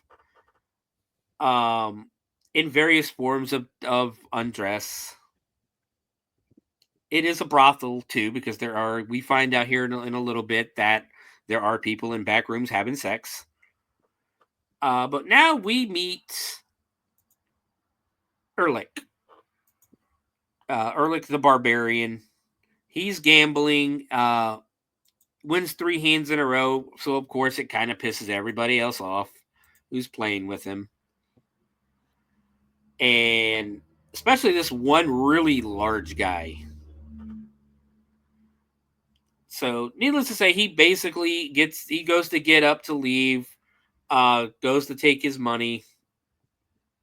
The first girl we saw who was in the state of undress, lands on his, sits on his lap, and he puts his dice in her bag almost. So they're obviously working together. He goes to leave. Big dude stops him, and fight breaks out. He beats up a lot of guys. He holds his own. That's when he gets to the back room because he's running away and he's stepping over these people who are sleeping, who are basically having sex. Then everybody chasing him end up stepping on the people who are having sex. He goes very rude. It is. It really is. Not even an excuse me. He ends up back in the same area where Baldar, I think Baldar. Yeah, Baldar's there. He helps fight the guys off. The girls end up taking out the really big dude with just like one punch. They start fighting people, and they're just doing like kicks and punches and stuff. It's nothing really, way out there. The fight's over. Baldar introduces him to the girls. They go and hide. And he tells them to wash off. And apparently Baldar this entire time thought they were guys. Because he does keep calling them lads. So they take their clothes off to wash off, and they're like, oh, you're girls. And the girls are confused. And they're like, what are girls? Not like boys? And they're still confused. Apparently, nobody taught them the difference between men and women. No. That was the weirdest fucking thing. They didn't know they were women. Because they didn't know what a woman was. And then it dawns on Baldur, they're like, oh, you also don't know what sex is. Yeah. So he's like, these women are in their 20s and I'm going to have a birds and the bees conversation with them? So they're both just standing there topless, or one standing there topless, and they're like, well, what's the difference between men and women? And Erlich's like, well, the breasts. And they're like, oh, these? Whips them out. We just thought they were there, we didn't know that they were anything different. I had to say, I did laugh at this scene because it's so fucking ridiculous. Extremely. That they didn't know what women were, or the difference between, like, they had parents. You mean to tell me they didn't teach you? Well, meanwhile, the whole time, the girl from earlier, the dancer from earlier, who was helping Baldric, did I say his name? Or Erlich, I'm sorry, Erlich, has followed them and just goes and rats on them to the princess. Erlich and Baldur leave the girls alone. Tell them to bolt the door, not to answer it or anything. They leave. A few minutes later, the dancer comes back, and she lies to them, says she's a friend of Erlich's and that Erlich's been caught. They open the door and immediately have nets thrown on them. And they're surrounded by soldiers. And the guy from earlier, whose arm is now in a sling, is there to capture them. Meanwhile, Baldur and Erlich are getting their, I guess, getting Erlich's swords and everything. We cut back, and the princess has shown up with a dude walking a leopard on a chain. Not to mention rubber ape guy. They have the girls tied up, and they're trying to figure out which one is the oldest one, and even the girls, of course, don't know. So the princess hands the head guard a potion to put into the fire that is supposed to help tell the difference of which one was born first. So they bring one up and shove her face straight into the fire, which doesn't really do any damage, except it does tell them that Mara is the firstborn, not Mira. The plot armor is strong in this movie. Yes. So Mara gets taken to Traigon. Mira is left. They're going to essentially give Mira... Apparently, at some point, the ape guy is promised Mira. Baldur and Erlich finally realize that the girls are gone, so they go to save them. Big fight takes place with swords and everything. They end up freeing Mira. Mara has already been, taken. They end up running away to the Forbidden Forest. We cut to Traigon, who basically, again, the princess is throwing herself at Traigon, and he basically tells her to fuck off. He's not going to have sex with her. He's not going to make love to her, because that would be like, against his religion or something. Apparently he's a Jedi all of a sudden. He can't have sex. So she gets pissed, and basically he says to the god, I think he says something along the lines with the gods will get angry if I have sex with you, and she's like, well, I don't care. I really want to just have sex. And he essentially tells her to fuck off. She sends the ape guy after Mira, the younger, I guess the second born, and tells the ape guy that if he brings her back, he can have her. Ape guy gets excited and goes running. Oh no, wait, I am jumped ahead. Mara, they did rescue Mara at this point. So Mira and Mara are in the dark forest hiding with basically the satyr, Erlich, and Baldar. That's why they send the monkey after them, and tell him that if he brings them both back, he could have Mira because they need Mara for the sacrifice. Now we're 43 minutes into this movie and nothing has really fucking happened. Except a couple of really cheesy fights, you know? Yeah. Like this movie's half over. So the monkey, you see, not only do you see the one monkey, there are a bunch of these guys in rubber suits, and they start throwing this fruit, which apparently has laughing gas in it, or makes humans laugh uncontrollably. Except for Baldar. It has no effect on Baldar, who apparently has no sense of humor whatsoever until he shoots a monkey in the ass with an arrow. Which was pretty fucking funny. Yes. So they end up with Mara and Erlich. They do not get Mira.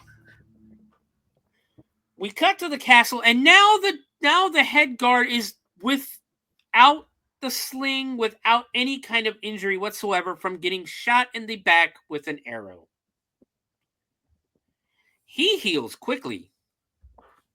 I wish I could heal that fast. Oh, me too. My finger is still giving me issues. And we're about 3 weeks now since I've done this. Since I dislocated it. Well, heck, it's been 20 years since I broke my ankle, and it still hurts. Yes, that's been a year since I sprained mine at the dungeon last Valentine's Day, and I'm right there with you. Mine still hurts as well.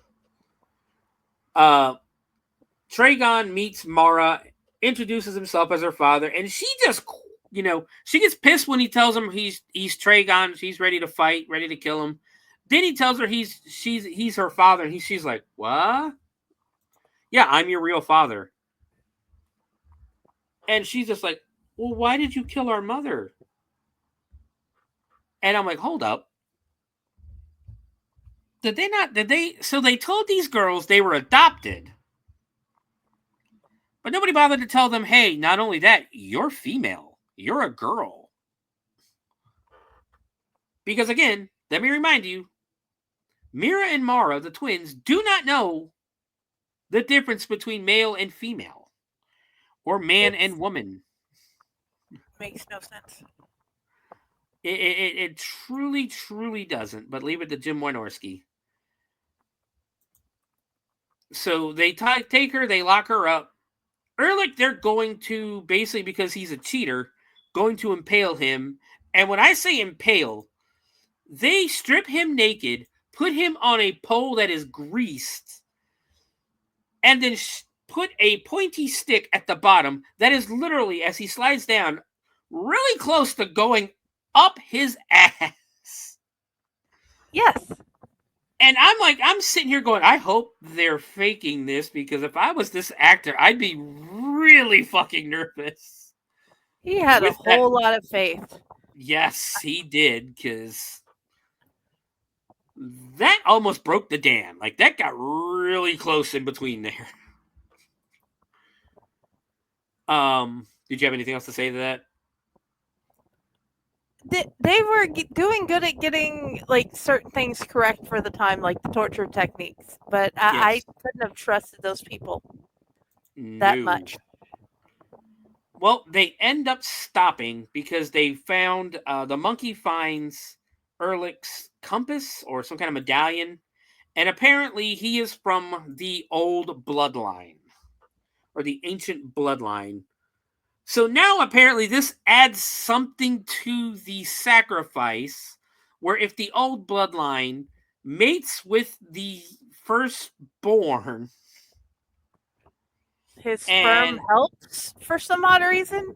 apparently it makes it extra special.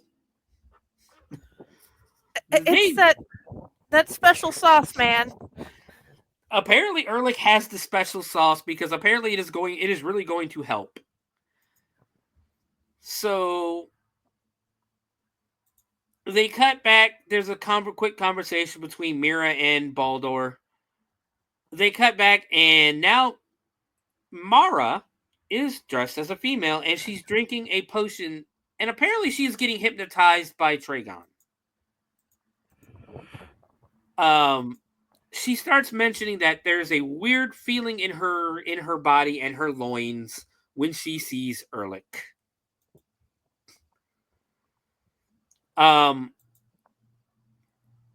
So we cut to that. Basically, Traigon sends Mara back to her room. We cut to Ehrlich now getting massaged with oil by a couple of slave girls. He's butt ass naked. The princess walks in again, almost naked. They don't like clothes in this movie. No. The slave girls stop. Ehrlich stands up, and I swear to God, hello guys, there's a penis. Yes. You get a brief shot of a dong. As Ehrlich stands up, they give him this potion, this drink, and again, literally 3 hours ago, they were going to kill this asshole. They were going to shove a pointy stick up his ass through his mouth and impale him. They hand him a goblet with a glowing green liquid in it, and he really easily, really quickly is like, oh yeah, sure, I'll drink this. No problem whatsoever. I'm going to question it personally. The trust, man. There is a lot of trust because I would have been questioning, why is it glowing? She tells him that it's the nectar of the gods. He drinks up. At this point, I'm thinking they're about to get it on. But no. Traigon shows up. Basically, she starts bad-mouthing Traigon and sends him... Does she send him up to the room? I think she sends him up to the room, and Traigon is hiding behind. So it turns out she's deceived Ehrlich. And now Ehrlich is in Mara's room, and it's time to get down. It is time to show Mara what a woman is. Now, are you ready to get weird again? Always with you, buddy. Because there's some Corsican brother shit going on here. For those who don't know, I believe they're the Corsican brothers. They were twin brothers that if you punched the twin on the left, it would actually hurt the one on the right. And vice versa. So Ehrlich and Mara start having sex. It cuts to Mira, who is in the woods with Baldur and the goat guy, who immediately starts having an orgasm. So apparently, when Mara is having sex, Mira is having sex. Two is one, man.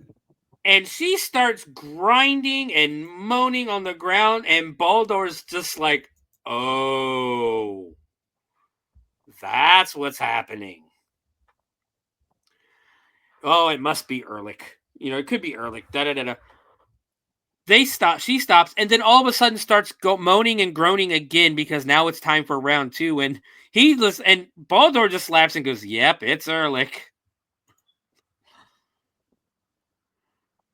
And he just looks so dejected, like, Jesus, I gotta sit here and watch this.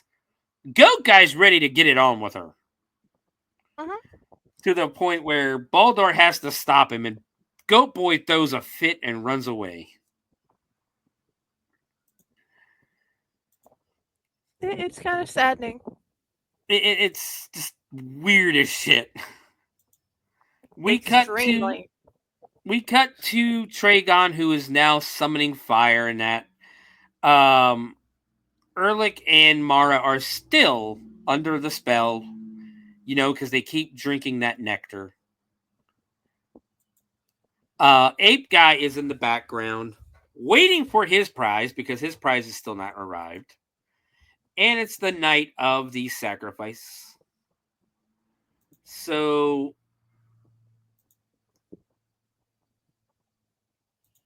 Alright. So Mira and Baldur show up to the sacrifice.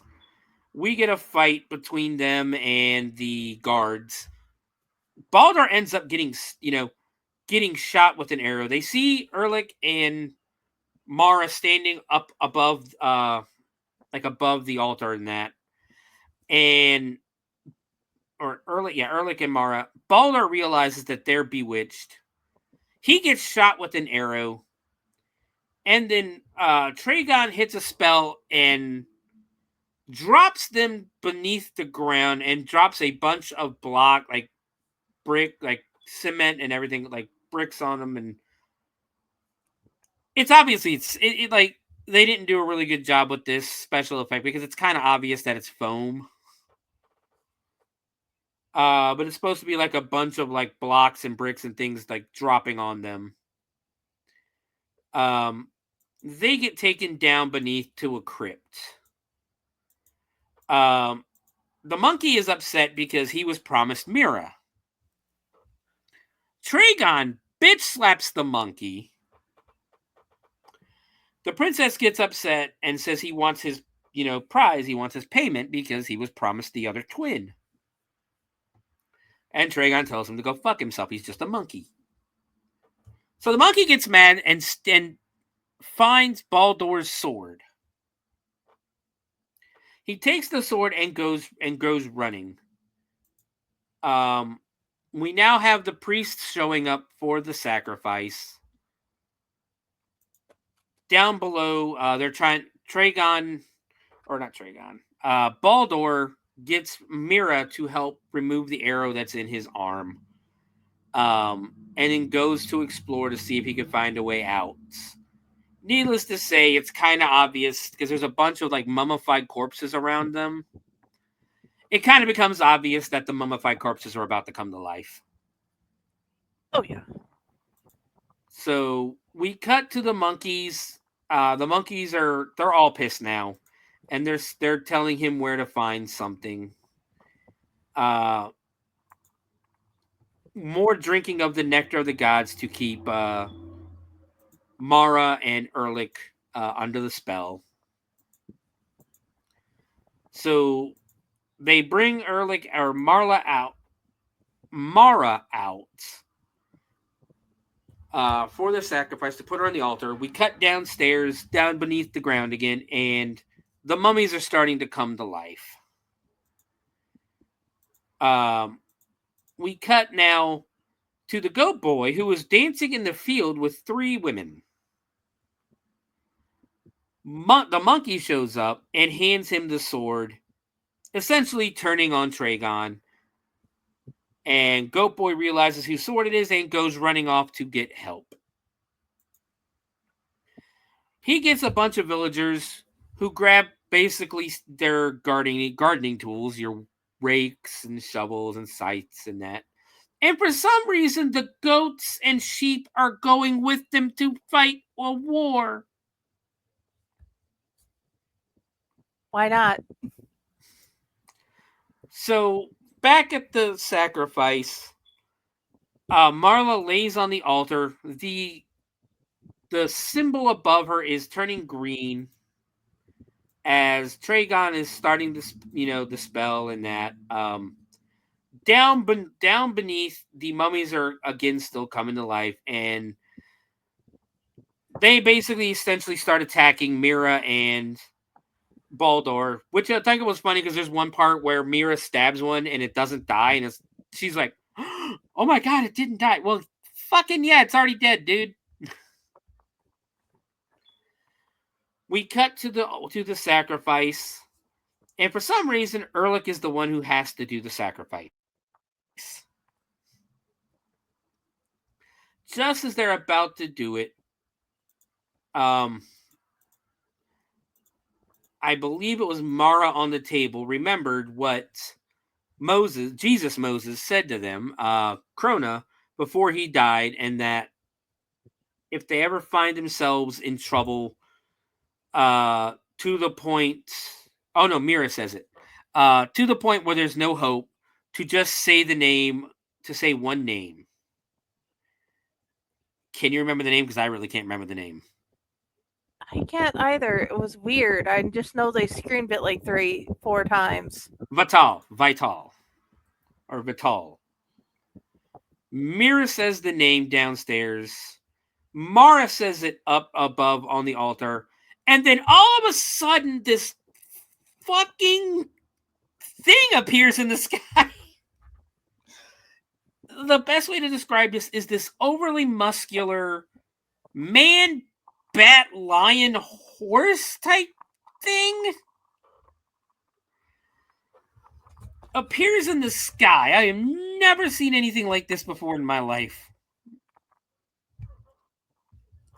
It is literally it has a lion's head, bat wings for arms, and almost a body of like a centaur or a horse, and the torso of a man. Yes. Have you ever seen anything like this?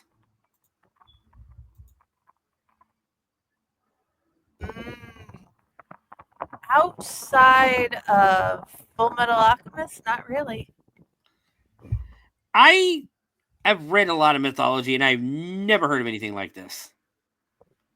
So he's up in the sky looking down. Again, we don't know what this thing is. Apparently, it is technically Vital because the green keeps going. Erlich starts fighting off the guards, saves Mara. So Traigon takes the princess and offers her as a sacrifice instead, and apparently gets the same results. So all this shit could have been avoided. Trying to find his oldest born, trying to find his daughters and everything like that, dying a second time apparently. He could have just killed fucking anybody. He could have sacrificed anybody and gotten the same results. Like, is that what you took from this scene? Yeah. It's like, you wanted there to be a point, but there isn't one? Like, you could have, so he could have just freaking killed anybody. Anybody! And it would have summoned this god, who was apparently half woman, half snake. Yes. So the fighting, the fighting is going on. Erlich and Mara are basically easily handling the soldiers. Traigon basically kills and throws the princess into the fire. The goddess snake thing starts firing fire, sending fire down below at the guards and that. Again, they're only fighting 2 people, but she's hitting the guards. Meanwhile, in the crypt, Baldur and Mira are fighting the mummies. A hole opens up, and Mira and Baldur climb out. So now the foursome are now fighting the guards by them. Have basically Baldur and Mira join the fight, and they're just essentially taking care of just wasting all the guards. The mummies start coming out, And again, we get the face of the female in the sky blowing fire down upon everything and destroying everything. The mummies start coming out of the ground. There's more fighting with the soldiers and the armies. Finally,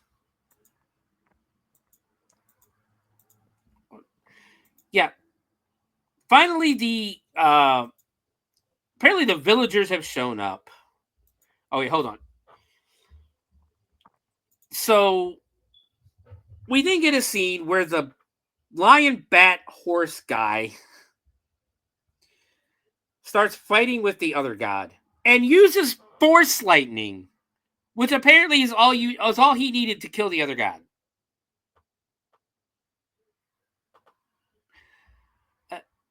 Okay. Lot of questions there. Why are we using force lightning? This is 1982, so Star Wars is a thing right now. Like Empire Strikes Back has already come out. Why are we using force lightning? So the god dies.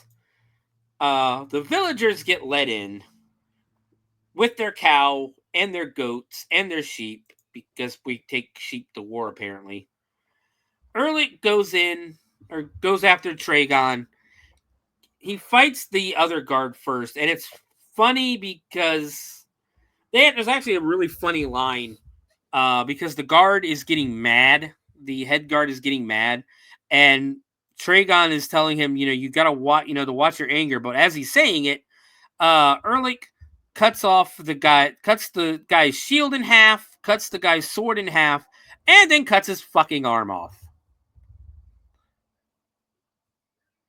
So now Erlich is lining up to fight Traigon. And Traigon turns Erlich's sword into a snake. He drops it to the ground. Traigon picks it up and goes, "Illusion, motherfucker." He doesn't say motherfucker, but he basically goes, "Haha, you fell for the illusion."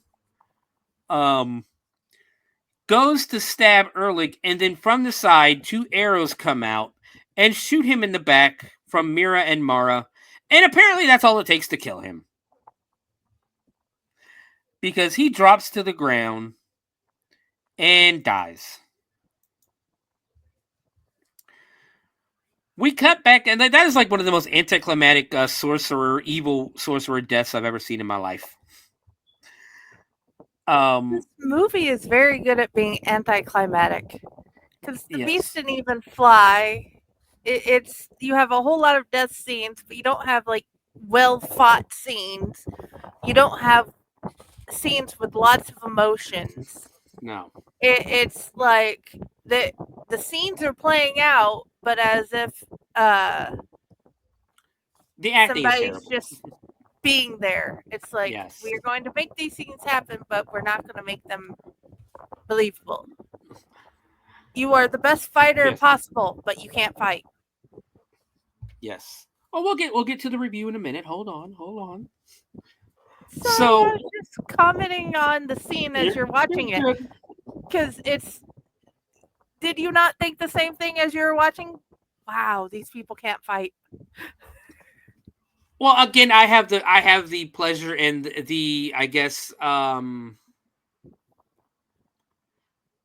trying to think of the right word, the benefit that I've seen Jim Wynorski movies, and I know how cheesy and campy his shit it really is. So this is about on par, in all honesty, with his movies. So we cut outside. We have a bunch of dead soldiers. The villagers are basically going, "Yep, we did it. Time to go now."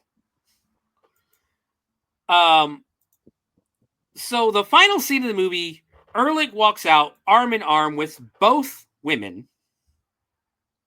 And Balder looks and goes, "What, you get both?" He goes, "Yeah, they're 2 in 1. So apparently they're buy one, get one free. Apparently. And that's how the movie ends, with everybody laughing around the dead bodies. So apparently Ehrlich gets to go and bang Mira and Mara whenever he wants. Because whenever he's having sex with one, he's having sex with both. Roll credits. That is Sorceress. So, yeah. Let's do some trivia real quick. So, if I had to get have you looked at the IMDb page at all? No, I didn't have time today. Okay, cool. That's a good thing. We're gonna play Guess the Budget. So, this is 1982. You've watched the movie. You know what kind of you have basically a good guess of what you think how high you think the budget could be in 1982 dollars. What would be a guess? Somewhere around 10 to 20 possible thousand or $250. $500,000 in 1982, which would be the equivalent of $1.6 million today. So this had a $500,000 budget or a $1.6 million budget, and that's what they did with it. I think someone's walking around with $495,000 in their pocket. Because there's no fucking way it was $500,000. No. The release date in Mexico was actually, it was released in the United States in 1982, on October 1st, 1982, in Atlanta, November 5th, 1982 in Los Angeles, West Germany, April 15th, 1983, Mexico, it was released on January 23rd, 1986, and in Argentina, June 12th of 1986. The movie was filmed in Mexico. It was also known as The Barbarian Women. Let's get up here. And there's what I had said earlier. Director Jack Hill asked that his name be removed from the credits for two reasons. One, the special effects around which much of the script had been written ended up being much less impressive than producer Roger Corman had promised. So they wrote the script thinking they're going to have this big budget to do all these special effects in it. And then Roger Corman basically goes, yeah, about that. And two, Hill had written a role for his friend Sid Haig, but Roger Corman refused to hire him at the last minute. Sid Haig also really popular, really had a big career in the blaxploitation genre back in the 60s and 70s. So it's not a surprise that him and Jack Hill were friends. Director Jack Hill claims that Dino De Laurentiis, who was filming Dune at the time, in the same studio, stole the movie's lighting equipment for his own production.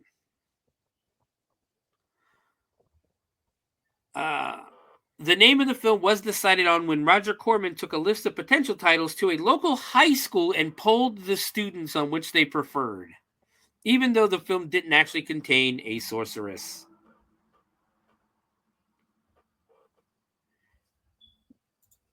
Let's see. During production, 2 days worth of footage was destroyed by an explosion in the studio's film vault. Oh, God. Oh, here we go. Roger Corman came up with the idea for the winged lion, which was a hand puppet.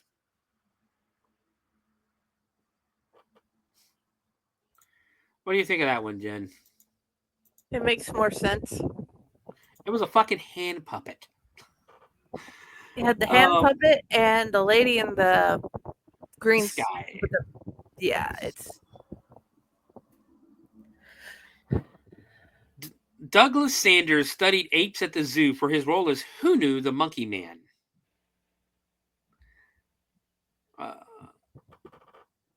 Basically, Jack Hill wanted to cast Sid Haig as Pondo, but Roger Corman refused to pay Sid Haig's salary.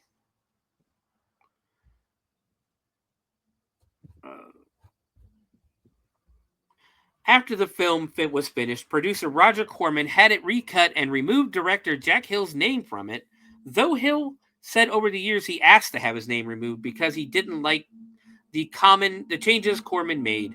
The credited director, Brian Stewart, is actually the first names of Corman's 2 sons. The original rough cut of this movie, it was 2 hours long.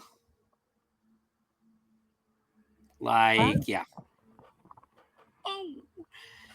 So, what happened to Lee and Lynette Harris, you may ask? So, in 1989, Lee and Lynette Harris were indicted by a federal grand jury in Milwaukee, Wisconsin, on income tax evasion charges. The government alleged that they were paid a total of $1 million by an elderly millionaire for sexual services rendered and never paid taxes on the money.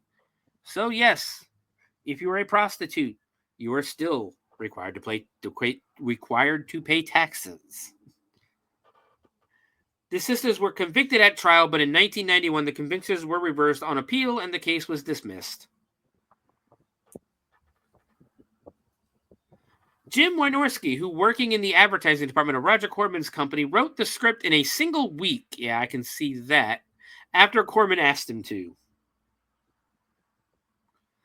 A clip of this movie is on the first 50 worst movies ever made DVD.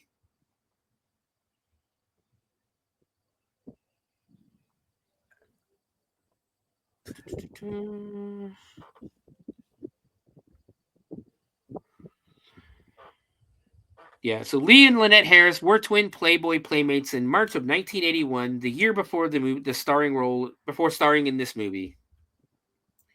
And that would be the last time we would ever see them on screen. Yeah, that ruined their careers, most definitely. Yeah. So, all right, Jen, this is our favorite part of the show. Moving into reviews. As usual, I always let the guest go first. I give it a 2.5. So, but that just you want to go into why you didn't why you gave it 2.5? Yeah, I was trying to figure out how to word it properly. I give it 2.5 because I've already given like 2 other movies that to me felt worse, like a 1 and a -1. Well, a 0.5. So I gave it a 2.5 because it has a better plot. It's mostly understandable how they got from point A to point B.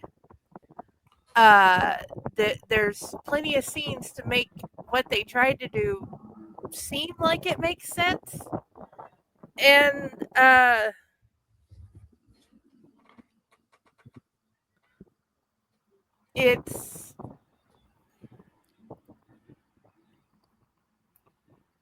it's not the worst thing I've seen, obviously, over the last 3 years doing the other show, Uncle Necro's Tomb of the Terrible.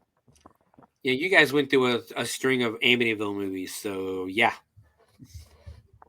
So you can see why it gets a 2.5 compared to some of those getting 0.5 ones, and yes.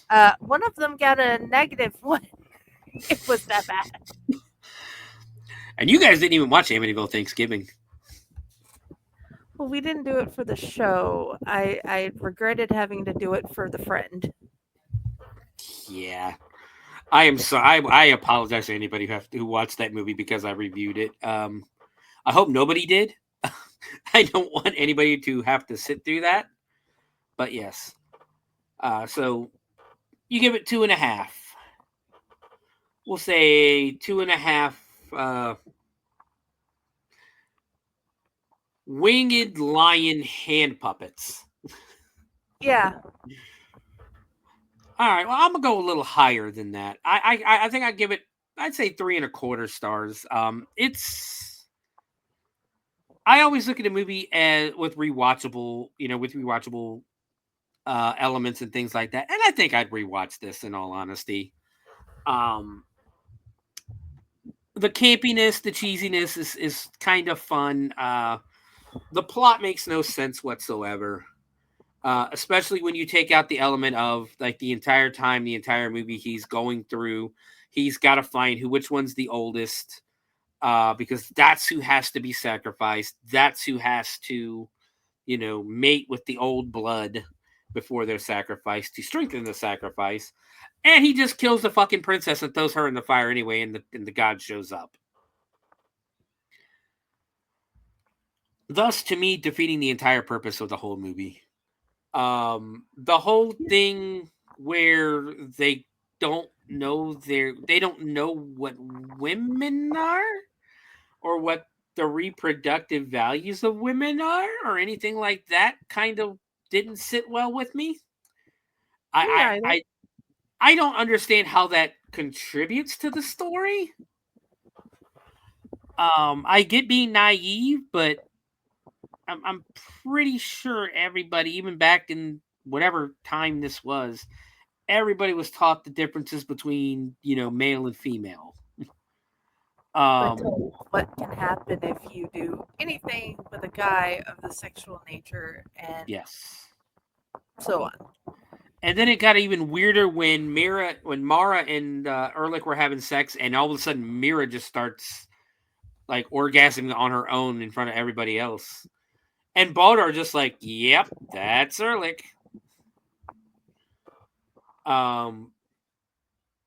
So yeah, but I mean, at the end of the day, it's the campiness, the cheesiness. Again, it could also be the benefit of the benefit that I've had of seeing Jim Wynorski movies in the past, and knowing just how cheesy, campy, and silly his movies can get.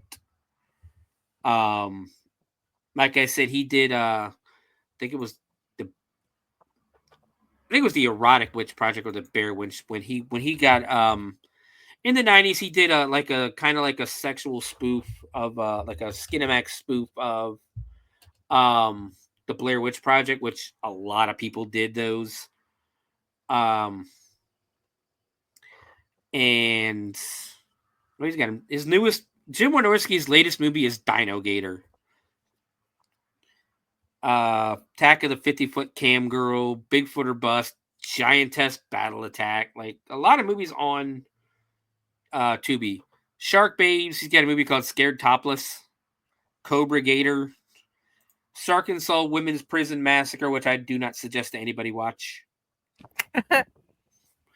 Camel Spiders, Busty Cops and the Jewel of Denial, Busty Cops Go Hawaiian. He did Dino Croc and Super Gator. A lot of these are his as his pseudonyms as well. So if you see a movie with Rob Robertson or Harold Blueberry or Salvador Ross, that's him. The Hills Have Thighs, Devil Wears Nada, Cleavage Field. Actually, it was the Bear Wench. I take it back. It was the Bear Wench. And he also did the Witches of Breastwick. I forgot what I was going with this. Basically, the silliness and the campiness, like the Bear Wench Project, was literally a bunch of women just taking their clothes off for no reason whatsoever. Like, because they were in the woods. So, like I said, I think that's why I feel comfortable with 3.25 because, or 3.25 stars, because I think I could rewatch the movie, and remember going, oh yeah, that part's stupid. But yeah, that's gonna do Sorceress here on the Bloody Binge Movie Podcast. What did you think of your first foray into the sci-fi fantasy realm here on the show, at least? I think I like Barbarella better.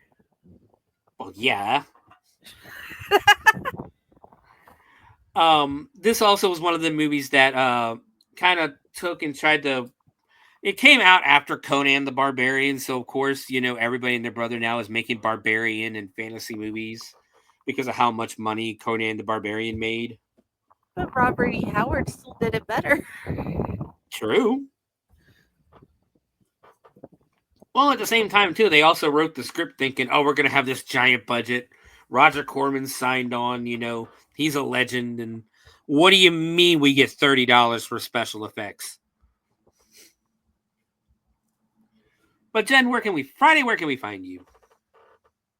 You can find me. I'm the ghost that ruffles your hair while you're sleeping. I am always at Owlite, always at Fake Horror.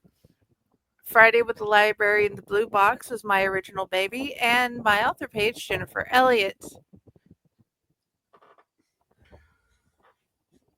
And you can also go ahead. Sorry. And I just hope I get to try this again with you later on Bloody Binge. Of course. And don't forget, you can find Jen every Monday on Uncle Necro's Tomb of the Terrible. Oh yeah. What are you guys watching this week? Hold on a second. I should know this. My brain just went blank. This just means she hasn't watched it yet. No, I don't normally watch them until like Monster in the Closet. I do Sunday. We usually do these on Sundays when Josh is off. Okay. And yours, I just get to watch anytime I want. Yeah, this some of the stuff that I pick, I'm not gonna lie. I will tell you right now, I do still blame my wife for Killing Tree. She's the one that picked that out for me to watch, and I went back and I was like, you know what? You're gonna watch this shit with me now. That is the whole reason why Chaos ended up on Tomb of the Terrible. He was watching the movies with me, and I'm like, you know what? You're gonna come join me. Mine was more about you did this to me, so I guess you're part of this now. You're watching it. But you can find me everywhere at the Bloody Binge Movie Podcast, on Facebook, on Twitter, X, on YouTube. You can email me at bloodybinge@gmail.com for any movie suggestions or any kind of suggestions on the show. Coming up on the Bloody Binge Movie Podcast for the next few weeks, we have next week, of course, we're going to do the show on Thursday next week. Friday, of course, I will be at the haunt, so we're going to do this Thursday evening, 9:00. To my knowledge, Raz says he will be able to join, so he might be joining me. Jen, of course, you're more than welcome. Okay. We are doing shivers. We are doing romantic serial killers. Ooh. As of right now, basically the rule of the show is going to basically be lovers, lane killers, and serial killing couples. Anything to have to do with love. As of right now, my plan is to talk about the Colonial Parkway murderers. Those are the ones that I grew up with that terrified me. We have the Tinder murderer. We have the Barbie killers. And a few other ones to go over. We are probably not going to do a news segment on Thursday because of how much information a lot of these stories have. We might even let Jen do Bonnie and Clyde. Maybe we'll see what's going on. Okay. We'll see how much you know about the history of Bonnie and Clyde. Just tell me how long you want the essay.